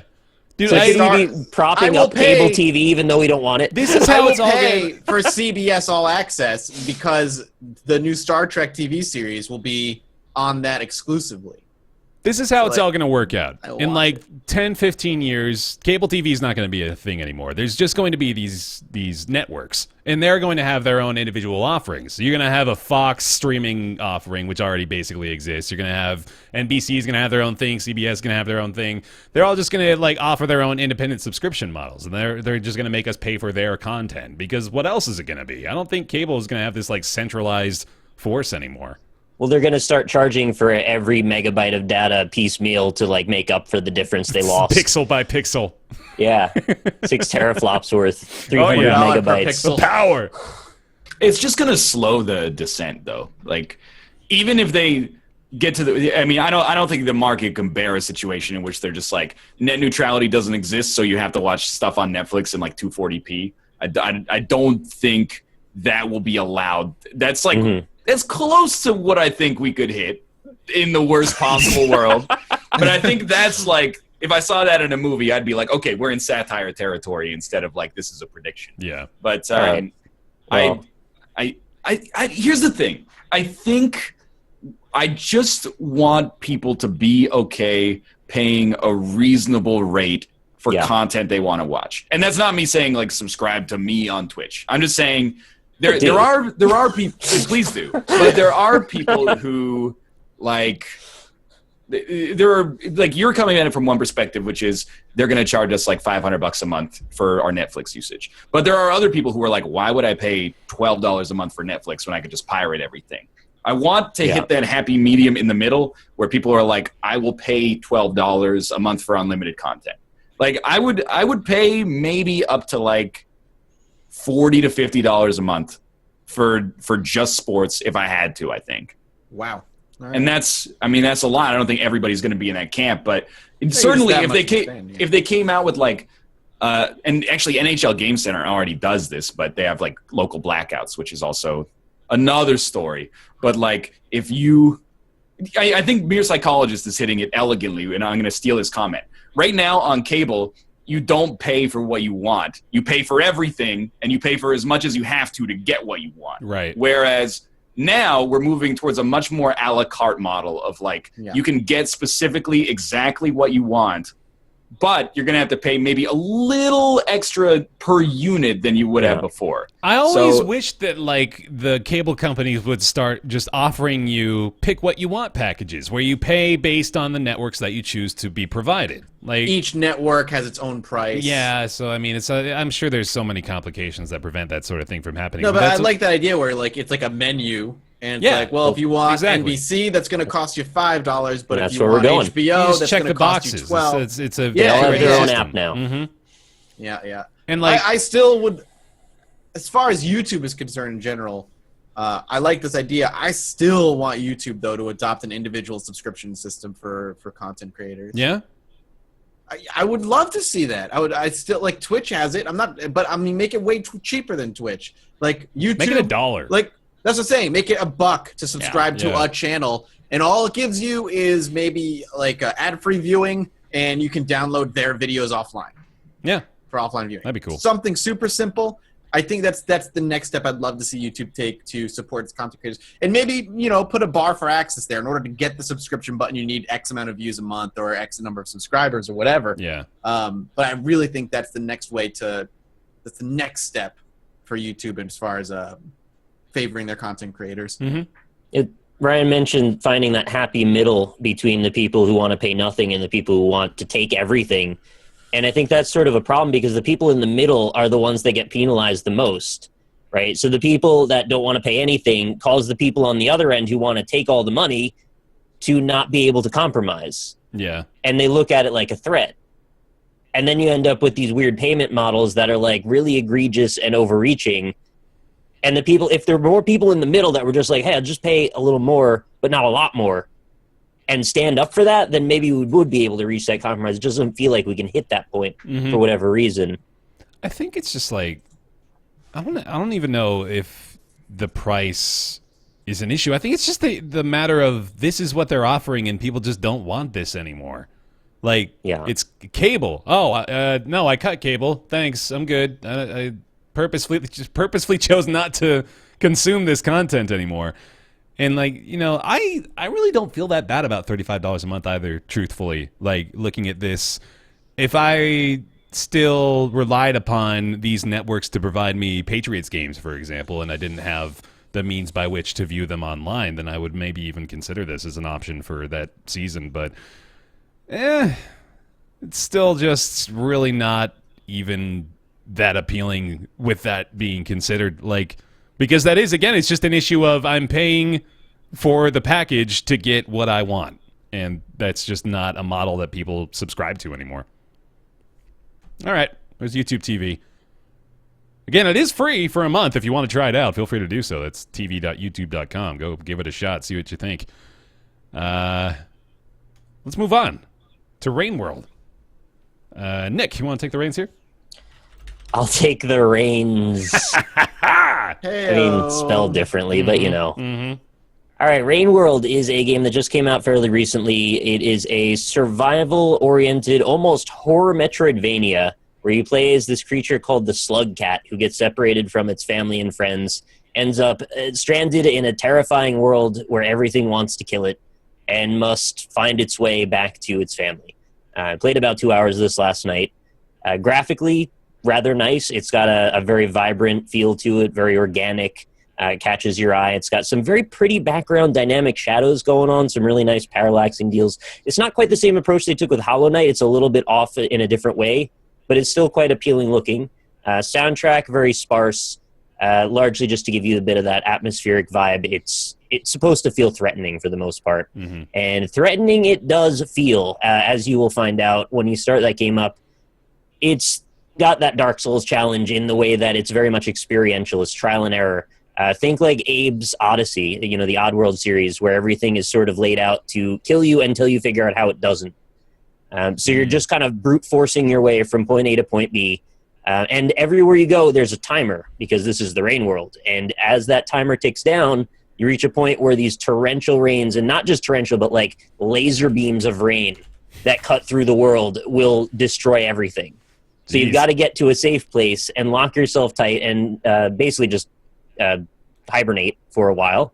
And then you can come out and the rain will be gone and the timer restarts. And that's sort of your loop. Explore for a while, get killed 5 or 6 times, restart at the same save point. Hopefully make it to the next one eventually, then save again, and then do the same thing as you progress. And it's got a branching path system. It's got creatures that will follow you from room to room. Gives you a little bit of a Pac-Man vibe, actually, because the majority of the rooms are traversed via these tubes that go from point A to point B, and some of them go around in a circle just so you can juke the many animals that want to kill you. Many of the animals, by the way, are hidden. Like, they don't obviously show up. There's like a vine that'll be disguised in the background until you go to jump on a stick, and then it just eats you. Jesus. So everything wants you dead. And that is the theme that I came to understand in the couple hours I spent with it. I really want to like Rain World. I like the idea behind it. I like the concept. I like some of the execution. I found the controls to be a bit overly slippery. The character doesn't have a whole lot of velocity to movement. It's not a game where you're supposed to feel like you're in total control of the character. You're supposed to have that slight Silent Hill style disconnectedness from your character, so you get a little panicky when something's chasing you down. You got just enough control to get away, but not so much that you feel like you're in a power position versus anything that's trying to eat you. So first and foremost, you have to understand it's a survival game, not a Metroidvania game, and I didn't know that going in. I found myself a little frustrated within about the first half an hour or so. And I don't want it to come across like I'm saying the game is bad, but I don't think it is meant for me so much as it might be to some other people. It's more of a stealth game, I think, than it is exploration-based. And stealth's not my thing as much. I prefer being able to be on equal footing with the enemies. And in this case, it's all about surviving, and that's just not quite it for me. Ryan, you got to play a little bit of it, right, at PAX? Yeah, it was. I'm hesitant to put too much judgment on it because it was PAX 2015, maybe. Geez. Okay. Or 2006. It was either a year and a half ago or like 8 months ago. So it's been a while, and it could have come a long way. But I was like, when I was playing it, I was talking to the designer, and I was like, it's a really like elegantly designed game. There's a lot of cool ideas here that are unified with the mechanics. But as I was playing it, I was also like, I don't find it like that fun. To just bring it down to brass tacks, sure, I was like, I'm not actually enjoying on like a base level my gameplay. I'm sort of enjoying thinking about what it means, but I'm not really having a great time with the base mechanics of the game. Is it puzzle oriented, or is it more just like wait for the right moments to move about? I asked that last night, actually, and somebody in chat said there are puzzles, but it's very much largely just navigating each screen and not dying. So just like looking for an opportunity to hide or run around something or throw a spear at something. Yeah. And that kind of distills a lot of the options down to very little in terms of substance. And I don't mean to be negative toward the game, because I do think it's probably a really good game. It's just not my taste at all. Yeah, sure. And especially when I just didn't really make much of any progress and just restart at the same save point maybe 20 times. I'm like, guys, I don't know. Is that common? Do you know? Is that something people commonly report? Somebody told me I was doing good, so I guess that's common. Damn. It's like even more hardcore than Dark Souls in that like you might not make any progress for an hour. Wow. And might not even know that you're meant to make progress. You just don't understand what you're doing wrong. Yeah. Because there is a certain element of RNG in that sometimes enemies will be somewhere and then sometimes they won't. So if you walk in the right way and they happen to be on a different part of their time loop, they'll be in a different room. And then you just don't encounter them for that walk through the area. And if you dawdle too long in one zone, well, the rain might come down. And if you don't have a safe zone, you're just going to die. Yeah. So a lot of it seemed meant to punish the player for things that they weren't supposed to know about. But I also think that was by design to be a punishing game, to sell that idea of it being an isolation, kind of experience. It's a survival thing. Okay, again. yeah, that makes sense. So yeah, it definitely sounds like it's a very particular kind of experience. Then maybe not as suited to some folks. And I think I misread the marketing a lot on this game. I think I might have too. And yeah, now that you're telling me all about this, I had a much different interpretation of what this was going to be. Again, the controls are just a bit awkward, and since a lot of the game is navigation, kind of precise navigation, if you happen to fall and roll, you're going to end up falling to the bottom of a screen that you just spent 5 minutes climbing up, all because you just slightly held down left instead of down or something like that. Yeah. There's so many steps that lead to frustration, and sometimes they compound on each other. It made me think of like when Ryan was playing Hollow Knight and he found himself getting hit by a jellyfish and then knocked into another jellyfish and then falls somewhere else and then is down at the bottom of the screen, has to climb back up. Is that kind of thing. Just had to slip that in there, right? Wait until not to be inflammatory. He's doing better. Dude, my Hollow Knight gameplay got a lot better, but as an aside, wait until an area that has platforms that are only temporary and then vines with thorns on them that reset you to the last place you stood on. It is like actually to the point where I'm like, I might need to see a neurologist. Like I look at it and my brain is like, this is how you do it. But then I like hit somebody and then knockback pushes me off of the platform onto a spike, and then like I try to down strike and then knock up pushes me into the thorn on the vines, and I'm like, I'm actually an idiot. Isn't there a charm that prevents the knockback? You can get a charm which prevents the knock, but that's stupid. Who wants that charm? You have a charm that makes you shoot like insects out of your chest, or a charm that makes you have no knockback. So it's clearly early impressions here from Nick, but yeah, not as optimistic as he thought you would be coming out of there. It was recommended that I take it in small bursts and maybe come back to it again with fresh eyes and give it another couple hours later on. Mm-hmm. I may or may not do that. I'm not really sure yet. And I just want to stress again, like, I do think that they had a unified vision in this game, and I think that they made the game they wanted to create, and I think there's something great about that. Again, I just don't think I'm the person that was meant to play it. Yeah. So artistically, I do know that there's some people in chat that were saying, like, I fell in love with this game after I gave it enough time. It grows on you, I guess, as you get further into it. And there is some mysterious stuff going on as well. This is very much not a hand-holdy game. There's even UI elements that I didn't really understand what they meant. And I guess that stuff is revealed contextually, sort of like Hyper Light Drifter, as you play further into it. One of those things was a rain meter, which I just didn't understand because I'm an idiot. But there's also like a big reverse number 2, and I don't know what that means. There's also like cryptic writing everywhere. And I want to understand the world, and I think the story and the setup was maybe more interesting than the gameplay to me. I just don't know if it's interesting enough to carry me through the frustration that I was seeing. Sure, yeah. Last Guardian style. Maybe. All right, cool. That's Rain World, currently $20 available on Steam right now.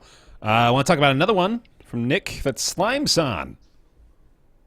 Slime Son is it's a platformer, just came out today, actually. Yep. Is a very minimalistic, kind of like Downwell aesthetic.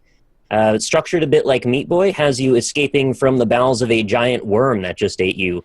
And basically, it's a very simple game, but again, one of those iterative challenges that gets harder and harder with more and more twists to it as you get further in. It has you just navigating simple environments, collecting collectible digested apples with your bird friend, who I guess maybe gives you bonuses or something later. But you're just trying to get from point A to point B as fast as possible before the acid rises up from the belly of the beast and digests you. Through the course of that, you will happen upon a series of different NPCs. Some of them are vendors. Some of them can sell you different clothing options, different tweaks to your mobility. I think there's something like maybe 10 or so different characters that you can kind of say. They're like different morphed versions of your character with like a higher jump or a double jump or a slower move but a faster dash or something like that. Different permutations, sort of like the different characters in Downwell. There's different art, customization, stylistic choices to make, shaders you can buy over the top of everything. And I think this is over 200 levels in total. And it comes down to just a simple jump, dash, and then a morph button, which lets you go through green objects. So that way when you're running, if there's something solid in your way but it's green, you can morph through it and it doesn't stand in your way. So again, it's just one of those things, seems very simple on the surface, but over time gets harder and harder in a sort of masochore style for those of us out there that are into that sort of thing like me. Yeah. So great. I love the controls. I love the aesthetic. I love the soundtrack. Soundtrack's really, really good. You got to hear that. Tiatsu, yeah, nice. I like And that. even if you just catch the little indie impressions video I did yesterday, just the little bits of soundtrack, it was enough to get me into wanting to hear more of it and just play more, honestly. The game is it's very simple, but it's something that I'm going to come back to for sure. Great. Okay. There we go. Easy peasy. And I'm going to go ahead and take the reins back from Rain World. There you go. Thank you. You're welcome. Let me talk about PaRappa for a bit, if I may. You may. Remastered. Bam. Oh, doesn't fit. All right. Deal with it. Expanded topic box. PaRappa the Rapper Remastered is out with an underwhelming whimper, I think. Okay, so PaRappa the Rapper, if you've not played it, is a game that came out about 20 years ago. It was probably one of my favorite PS1 games from what I remember of it. And it is more or less the same thing now in its PS4 remastered form. It's just the craziest thing you've ever seen. The intro cinematic that I was more or less forced to watch at the onset really sets the tone quite nicely. I don't even want to try to explain it. What is PaRappa? Is he a dog? He's a flat dog with a cool hat. Yeah. He's got the Ethan Klein beanie style, actually, if you go back in the day. And he's trying to impress the love of his life, Sunny Funny, if I remember the name That's right. correctly. She's a sunflower. Or is it a daisy? Yep. I forgot what flower she is. I think she's a sunflower. That seems right. He's got a bear friend and a cat friend, and they are spending... Kitty cat. Yeah. So they spend their day getting into increasingly ridiculous hijinks. PaRappa at one point really he's gotta take a shit. Gotta take a shit, man. And he is running, driving to the latrine. All the meanwhile, Sunny Funny realizes that PaRappa is pretty damn attractive when he's got to take a poo. So there's some really is. Really interesting story build there. It's the sweat above his brow that just turns her on. Makes him manly. But yeah, so PaRappa was one of the early rhythm games, and is sort of established room for rhythm games to expand and grow back in 1997 or whenever the hell the initial one was. But I really liked it, and it certainly created a love for rhythm games within me at an early age. However, I definitely remember back in the day the game having some weird input lag problems. It had some issues, especially when you get later on in the stages. It starts to it's fine at first, weirdly enough, and then when you get to those later levels, all of a sudden it's like, whoa, the things I was doing are all of a sudden not working the way they're supposed to anymore. I don't know why that is. That was my experience with the original release, 100%. Yeah. I was like, there's 3 button sequences here. I can press 3 buttons in time, but for some reason it's not I don't know if the timing window gets harder or something, but it feels like I'm landing it, but not actually landing it. Some sort of weird combo of audio lag, desync, the tempo change, whatever it is, for some reason, Stage 4... it just totally fucks you up. And this is not a unique experience. In fact, a lot of reviews mention this. I know the Destructoid one in particular said, we can't beat Stage 4 because the lag is so bad. So it's pretty ridiculous that they didn't actually fix what was clearly the biggest problem with the initial game, PaRappa the Rapper, which was the input lag. They didn't even change it. It's more or less in its same state as it was on the PS1. And that for the blew purists me away. there. Yeah, yeah, For exactly. the PaRappa purists. It was, yeah, so that was wholly disappointing when I realized that, oh, wow, this was probably the one thing I was hoping would be fixed. They didn't really remaster any of the cutscenes either. It was only the gameplay segments that were actually remastered and done in HD. Dude, But the cutscenes were in the tiniest little stamp in the center of the window on the PS1 version. So you're telling me they're still they're 240p? still like that, exactly like that. It's ridiculous. It's like they've got this massive border around it. It's just this tiny little video player in the screen. So it's great. silly. With your massive 4K TV and it's this big in the center. Yeah, so I mean, as much as I love PaRappa, and the original game obviously had its flaws, which were preserved in this version, thankfully. But yeah, it's not worth $15, unfortunately. Just remember PaRappa as it was. Those of you that played it like me, just embrace the memories, embrace the nostalgia. Don't buy this. It's got the same issues. It's not worth it. It's an hour long. I'll remind you as well, which the original was too, and they charged $50 for that back in the day. So I guess you're getting a little better of a deal now here in 2017. But yeah, this was a disappointment for me, honestly. I was really looking forward to playing this again, and then to see that they really didn't address anything, just sort of reshipped it, is that just left a bad taste in my mouth. So I'm wondering if you can get the original PS1 emulated version on PSN, and I'm looking that up right now because I'm guessing it's probably around the same price or cheaper and is the same. It's about the same experience, yeah, more or less. So, like, if you just want a cheaper one, maybe just get the PS1 version, and then you can also play it on your PSP if you still own one. Buy it on the PlayStation. Buy a PlayStation and buy it on the PlayStation. Yeah, buy an original PlayStation. Yeah, do that. Cool. Well, there we go. Or don't.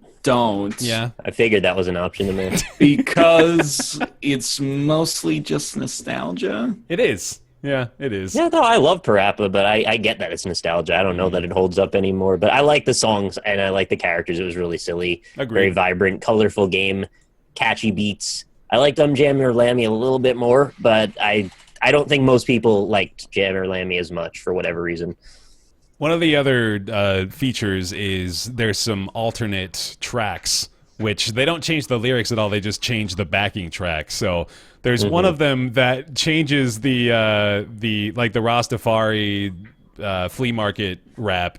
It changes the backing music to like this orchestral composition, which is very interesting to say the least. There's some really weird ones that they chose to throw on. So there's some added value if you picked up the remaster. You can play some additional alternate tracks that sound very weird. What I would have loved to see is them take a sort of Project Diva angle on PaRappa the Rapper and make it like a DDR rhythm game, but with like 50 tracks in it. Mm-hmm. They don't even have to have a story anymore. Just put PaRappa in a stage and have it be his concert. Sure. That's like one They've of made the like stages. 100 Diva games, haven't they? Like, why can't just do that with PaRappa? Yeah, no, that literally describes one of the stages. Spoiler alert. Because that's spoiler for a 18% of the 20-year-old game. Yeah, but there we go. PaRappa the Rapper, it's PS4, $15. Here's a comment. This entire game is a weird rapping dog's quest to bang a flower. That's true. Yep. 100% correct. Thank you, Creeporama, for that input. Good name. Yeah. Okay, cool. Let's do Yooka-Laylee. Hey, Mathis, take it away. Speaking of nostalgia, Yooka-Laylee. It'll be out in 3 days. It is by Playtonic Games. They are basically made up of all old Rareware developers, and Yooka-Laylee is the spiritual successor to Banjo-Kazooie. And I've put a good amount of time into it, and what I'll say so far is that I really, really like it. And it is Banjo-Kazooie 3. Yeah. That's just what it is. Yep. That's what I was expecting out of it. That's what I got out of it. And I could not be happier with what I have so far. My complaint so far is more performance-related. It feels like it stutters a little bit, like with the camera panning. And it actually gets me a little motion sick. Yeah, me too. Yeah, I didn't know why. It's not like there's an optimization issue. I know they're gonna have a patch coming out day one to fix it, supposedly. But when you turn the camera, it's not motion blur. It just feels like the camera like stutters. Yeah. And it just enough to get me a little motion sick, which kind of sucks. Yeah, I definitely felt that. But it's just Banjo-Kazooie 3. And if you expect Banjo-Kazooie 3, then that's what you're gonna get. It's bright, it's colorful, it's funny. And it controls really well, in my opinion. I think it's great. The camera. Did you mess with the settings to know if it was because of that you were getting that stutter? The settings in the game are non-existent. They're pretty limited. Yeah, it's like there is no. That's another. I guess it's another complaint I could have is like the PC version. There's no resolution options. Like it's very much.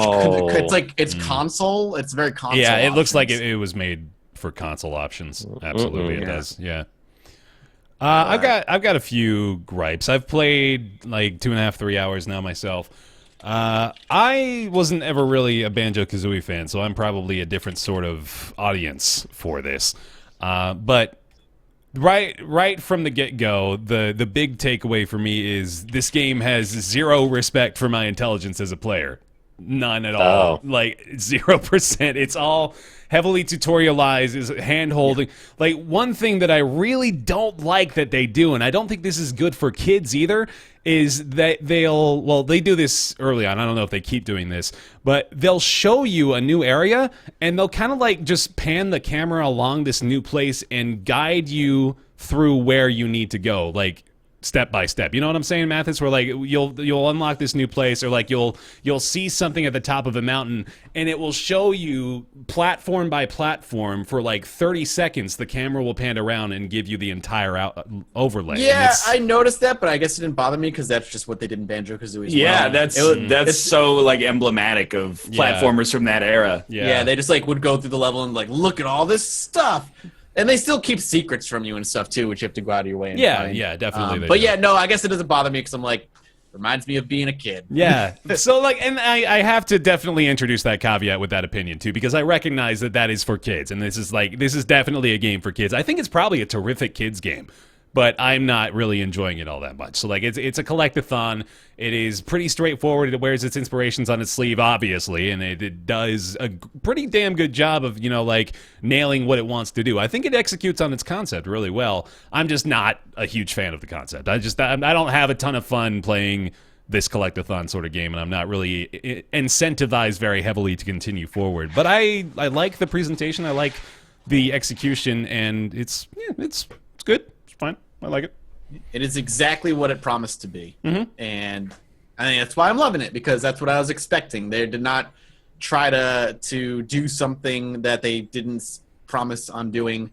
I hope it does well enough where we can get a sequel and we can maybe see them stretch their legs a little bit. And I kind of see Yooka-Laylee as like the episode 7 of Star Wars. Like, no, look, we could still do this kind of thing. Right, yeah. And I'm hoping if they do get a sequel, they're like, all right, we can do this kind of thing, and here's a bunch of new stuff as well. Yeah. Well, yeah. So my one question then is, did we really expect it to be a reimagined, more modernized version of this old school game, or did we actually just want the same kind of game? Well, I was imagining a modernized version. That's the Kickstarter, I don't want to say coin flip, but it's like the horseshoe you go around.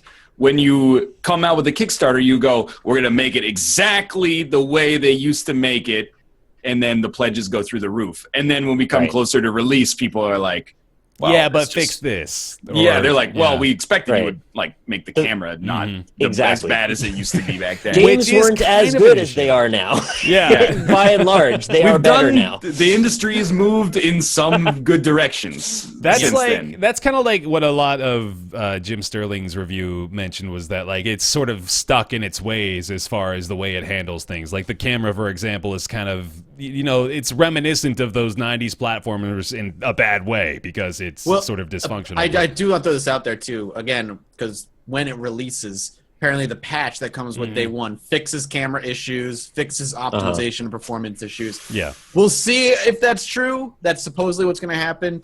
But I agree, the camera, it works, but it gets hooked up on geometry way too often. Yeah. I also like it in a way. Like, it amps up my cynicism a little bit. Like, I haven't played it myself yet, but the demo we watched at E3 live of the person playing it, it wasn't just like on a screen of like pre-recorded gameplay.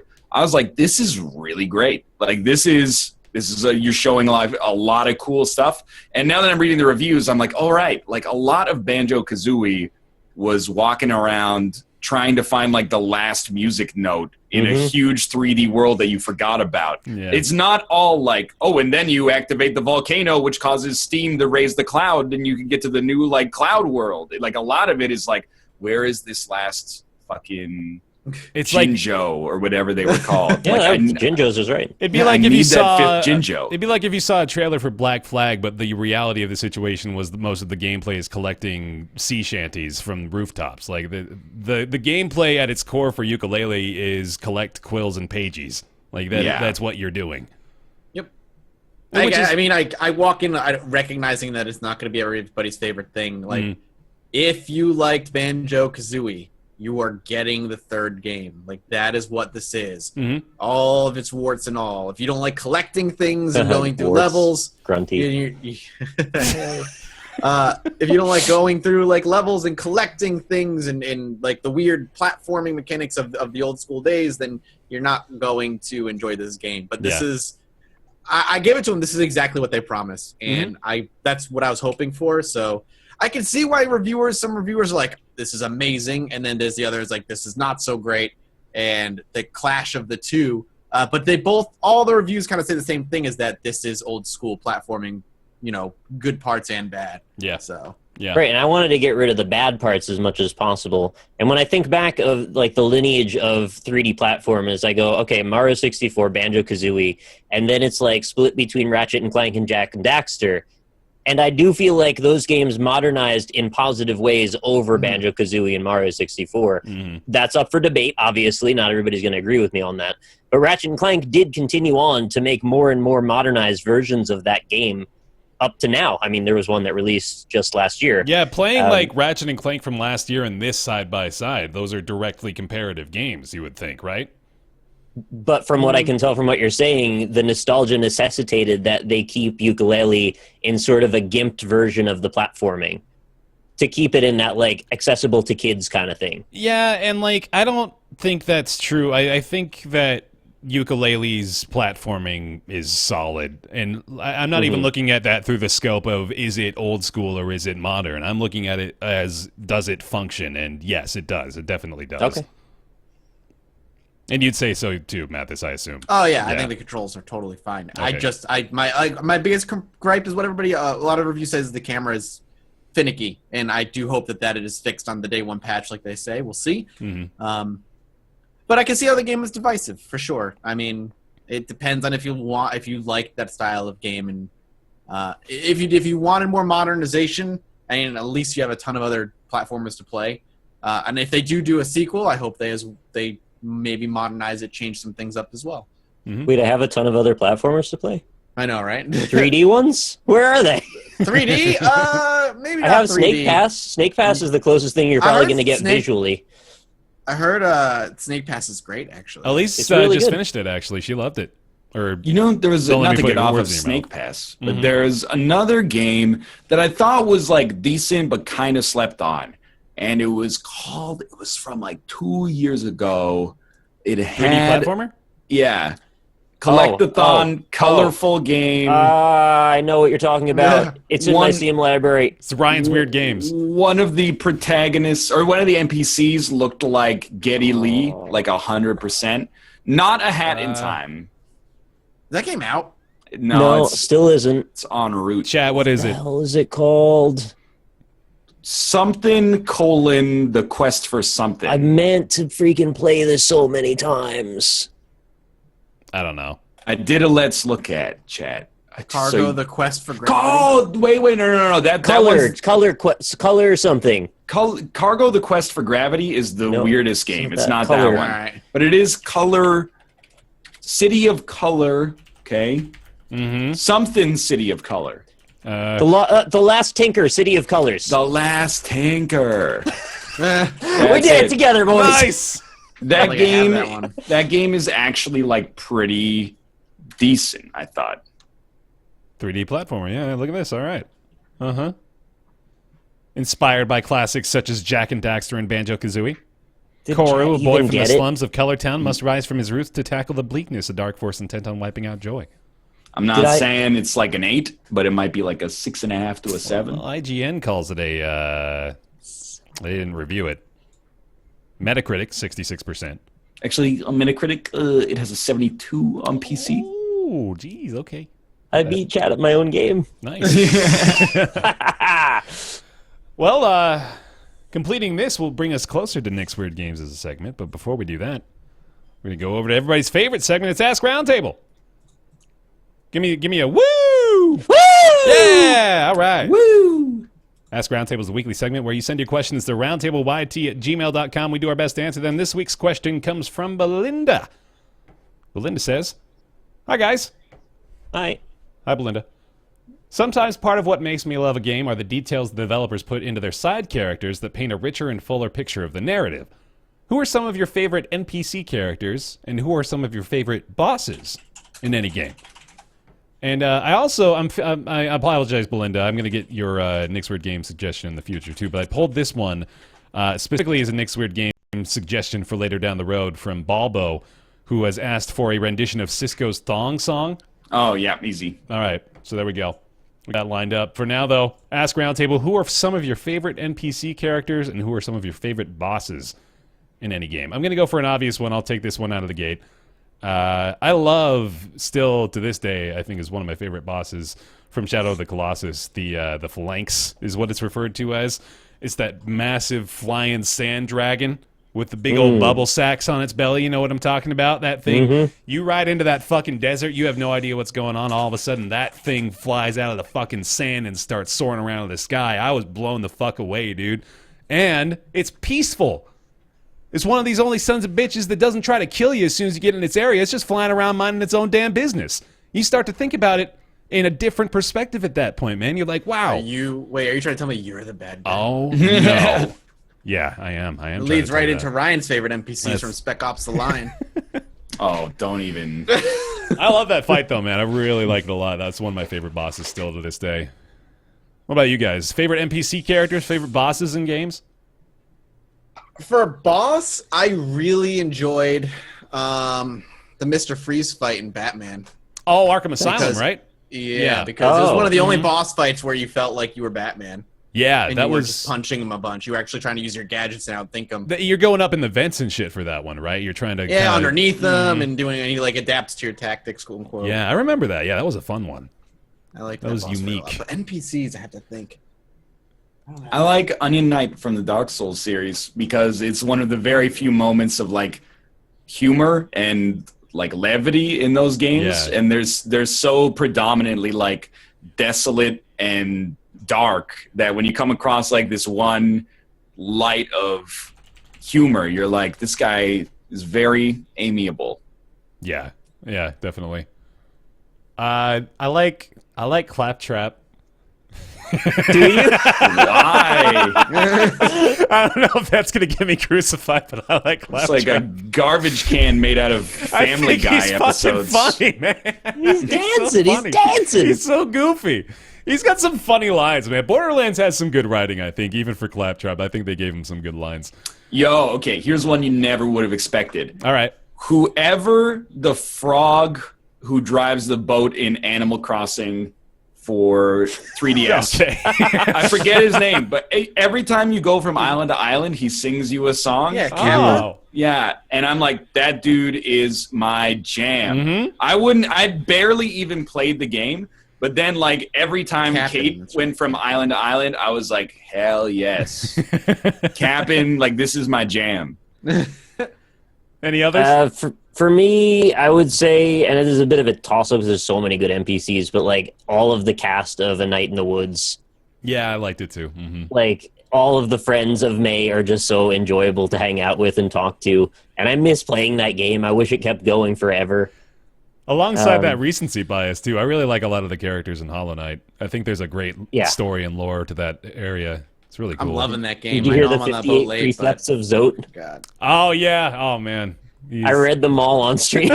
It took like 20 minutes. It was a wild character. I'm glad you're playing it too, Mathis. Yeah, I'm glad we're all on that boat.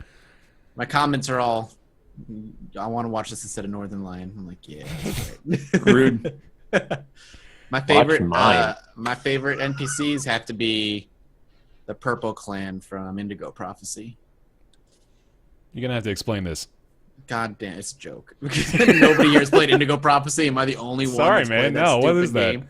The way you said it, I was like, hold on. There's more to this than meets the eye. It's it's a fucking David Cage game. Oh yeah, I know what it is. I'm familiar with it. I just don't know. The very end, like the story is great up until the last 10 minutes, where all of a sudden they introduce these sci-fi techno clans called the Orange Clan, the Purple Clan. They're aliens and they're computer AI, and they're trying to take over the world because, of course, they are.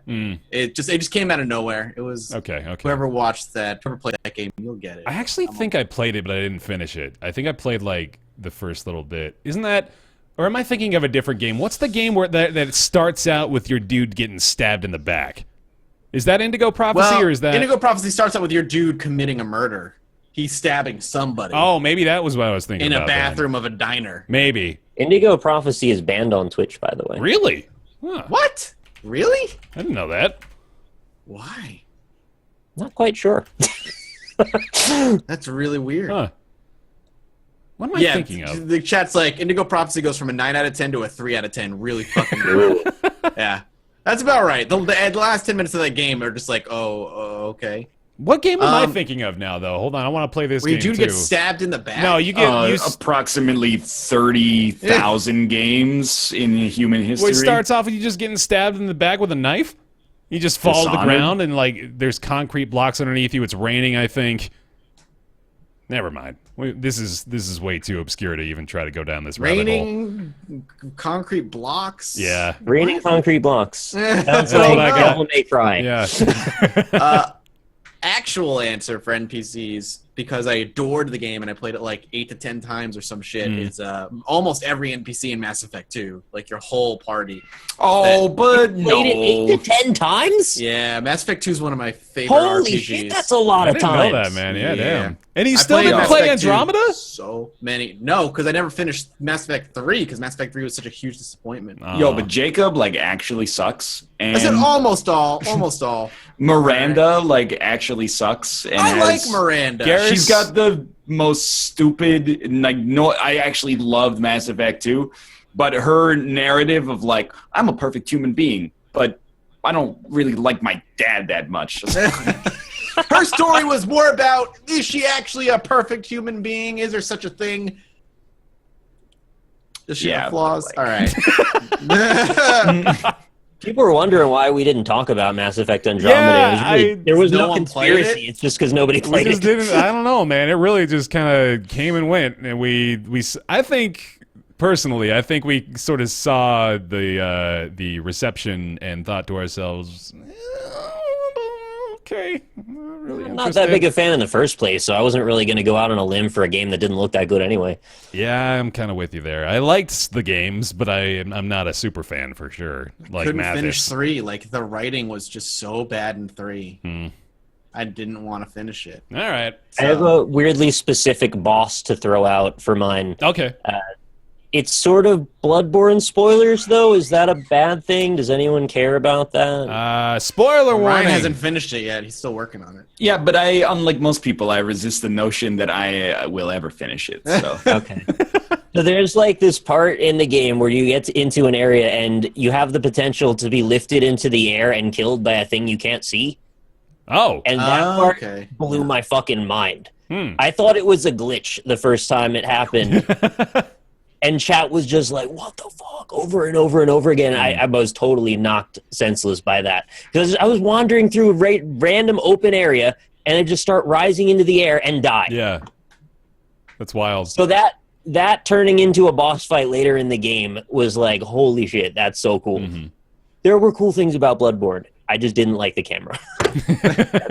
So every Dark Souls game as well is like, the camera's god awful. No, I didn't like the combat in Bloodborne because the camera didn't keep up with it. Yeah, makes sense. the camera in Dark Souls isn't that bad. Yeah, How'd I the agree. Nameless King fight go for you?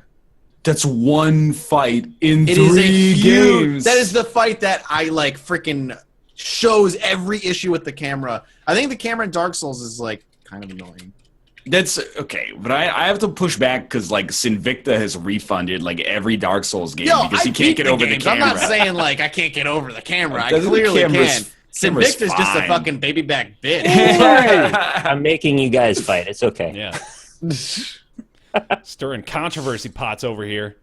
I was Invictus. giving Bloodborne a compliment, kind of. Yeah, sideways one. All right. Well, thank you, Belinda, for the question. We appreciate it. If you've got a question you'd like for us to answer, feel free to send them over to roundtableYT@gmail.com. We will do our best to answer them, and that leads us into everybody's favorite segment after their favorite segment. It's Nick's Weird Games. Here we go. Cisco's Thong Song. Bring it. So when you said we're gonna store this one for later, you didn't mean next. No, Round I'm table, sorry. you I meant- misled you there. I'm sorry. I meant Belinda had given me a suggestion that I'm going to store for next week. Do you want me to? Oh, no. Do you want me to give me some more Well, time play here? the- Oh no! Time to play the theme song. I can give you the backup plan, man. That's okay. Give me the theme song. I thought for you exuded fucking confidence when I told you this. Because man. you said story I'm for sorry. later. All right, my bad. That was misconstrued. So yeah, we've got Cisco for next week though. Is that safe to say? We got Thong Song on the docket here. Or no, Yeah, you're not Cisco going to be here next week though. That's 2 the weeks thing. from now. Yeah, 2 yes. weeks from now. Okay, so there you go. For now though, Nick's Weird Games courtesy, as soon as I can find it, of Dylan. Game of the month? Did we do game of the month? That's what I was forgetting. Yes. Okay, we'll do that after Nick's Weird Games. Okay, but here we go. Bam. Out of order. Yep. It's the best way to do it. Also a cut-off theme song. Probably Japanese and an RPG. Yeah. You guys can't hear it. There we go. With the overlay up as well. This is the best Nick's Weird Games theme song / segment I've ever done. This is professional level, high quality. Nick's Weird Games. Close your chats. Close your chats, everybody. Here we go. Got another weird game for you. Every week, I think it's going to be the last time I can find one, and every time I find another one. Nice. Don't worry, when you're done, I've got so many fucking obscure PC games we can now switch to. I'm ready. wondering, let's go over this bridge real quick. Are we going to delve into the Steam releases? Are we going to go PC titles? What are we going to do here? Well, Dude, see, that's the thing. If Math is allowed to bring his PC games in, then I can bust out the indie game folder, and you're all fucked. Yeah. So I wanted to keep them major console releases so people had a chance. Yeah, that makes sense. That was my thinking. All right, let's play. Let's play. Let's play. All right, here we go. So we've got a game that was released fairly recently in the scheme of this series, actually. We're talking 2009. It came out on PC, PS3, and 360. Developed by Pandemic Studios, published by Electronic Arts. This is a game you have seen, very likely. That's the black and white. Oh no! Restore color to the world. I didn't even give you any details yet. You're just going to go. I can't remember the name. I think it begins with an S, but I could be wrong. Yeah, let's keep going. I know what game it is, but continue. Yeah, I think he actually does know what game yeah, it is already. I haven't even given him anything yet. That makes me so angry. All right. Saboteur. Oh man! Wow! That's what it is. So, Damn! That was the last game that company produced before they shut down. My God! Well done. get dusted. Fucking wrecked, I've son. been dusted, and so has the Saboteur. I didn't even get to describe what this is. You got nothing, dude. It's another You got open world. Damn it. You got the black dev and and the white, publisher out, right? World War II, is it? Yeah, it's yeah. World The War idea II. of the game, in case you don't know what it is, it's like it was supposed to be this open world game where you're acting like it's this kind of like spy against the regime. Neo And as you- noir world Yeah. third person action adventure game in World War II. As you like free areas, like the color is returned to the world. It's like a Oh. more dramatic, like overly melodramatic, I guess is the word to use, version of like Mafia, kind of, but like Yeah. set in World War II. Mhm. It's like a sandboxy kind of game. I was so excited for that game. It got like Knocked pretty back average good. to okay. Very reviews. average. 100% average. 7.5. That's as It's average as you can straight get. up 75s across the board. Yep. B minus. Because 6 Pandemic, in my mind, they did what? Mercenaries and Saboteur, and that's it. Yeah, Guess what we else can't did do they do? Mercenaries next week then. yeah, no, Mercenaries, no. Mercenaries was their better game. Yeah, I liked Mercenaries, actually. Well, they made a second one, and I don't Yeah. think it did very well. And then they No. stopped making them after that. Yeah, that's right. Chat's telling me is that Mathis is living in his own noir world right now. Which is exactly True. why. You are. We have to definitely. restore color Yeah. next week. Oh, they did destroy all humans, too, apparently. I didn't know Oh, that. that makes sense. In the Destroy All sequel. Humans was good back in the day too. Yeah, yeah. Okay, First cool. I see in chat is Dark Kazo. So congrats if you are the first person that guessed it. Well done. Well done. Good job. And Okay. well done, Mathis. Before I forget Thank you. again, let's do it. This is the post everybody's favorite segment after their favorite segment that we rarely do for Game of the Month for March. So let's do it. Who wants to start? I will start. Go it. PlayerUnknown Battlegrounds. All right. It is the only game I could really justify giving it to, considering I've put in probably 35 legitimate hours and then 10 hours of leaving it on while I fell asleep by accident over the course of the past month. Yeah. And to be honest with you, I played some stuff this month that was pretty good. I played Loot Rascals, and I think that game is actually, it's got a lot of interesting ideas. I didn't play 45 hours of it. Yep. And I did another Let's Look At on a game that I actually forgot already, but is also pretty good. But I didn't play 45 hours of it, so I think I got to go Player Unknown Battlegrounds. All right, fair enough. Nick, Mathis? Either one? I gotta say, I guess Zelda, because I'm gonna save everything for this month. I think I gotta parcel these out just right, so Yeah. it works. It's gonna be either everything or Zelda, and I did play 90 hours of Zelda, so it would be kind of stupid not to give it some recognition. But I don't really need to talk about Zelda. Sure, because yeah. you have heard me talk about Zelda. He's referring to the game Everything, by the way. I don't know if that was confusing. Yeah, the game Everything, where he plays everything. Mathis? I think Zelda's gonna have to be my choice as well. I don't. No other game is really Battle Brothers, sold maybe? me. Yeah, Battle Brothers was really good. I actually hit a wall with Battle Brothers where I'm like, I'm just not good enough to enjoy this game That's as the much as I cervix. was. Yeah, true. I really enjoy the concept of Battle Brothers. I'm just gonna let that go. I think Battle Brothers is a great game, but I didn't get good. Yeah, okay. Is Hollow Knight from March? No, 'Cause that's I'm really February. enjoying Hollow Knight. No, or you would have heard me talking Yeah. about it. That's true. That's true. I was gonna say Near Automata, but that was February release as well. So Oh, that was? I thought that was Late March February, 1. Okay. I too am going to give it to Breath of the Wild, and I don't even think I have a competitor at number 2. Honestly, I've played some other games this month as well. Night in the Woods I did really enjoy too, although I definitely would not give it Game of the Month over Breath of the Wild. And then there was the PaRappa the Rapper remaster. Oh boy, there's another good one. But yeah, Yo, Bear, how much time you got in PlayerUnknown Battlegrounds, man? Be honest. Let me look. How much time you got in that versus Zelda? I need to know. I can tell you with 100% confidence I've got more hours in Breath of the Wild than Battlegrounds. I've got 15 in Battlegrounds. I'd guess probably 30 or 40 in Breath of the Wild. All right.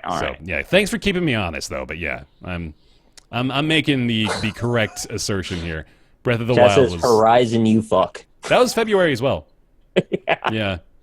I know they were all released on fucking February 28th, so that's why everyone's like, why are these March games not being talked about?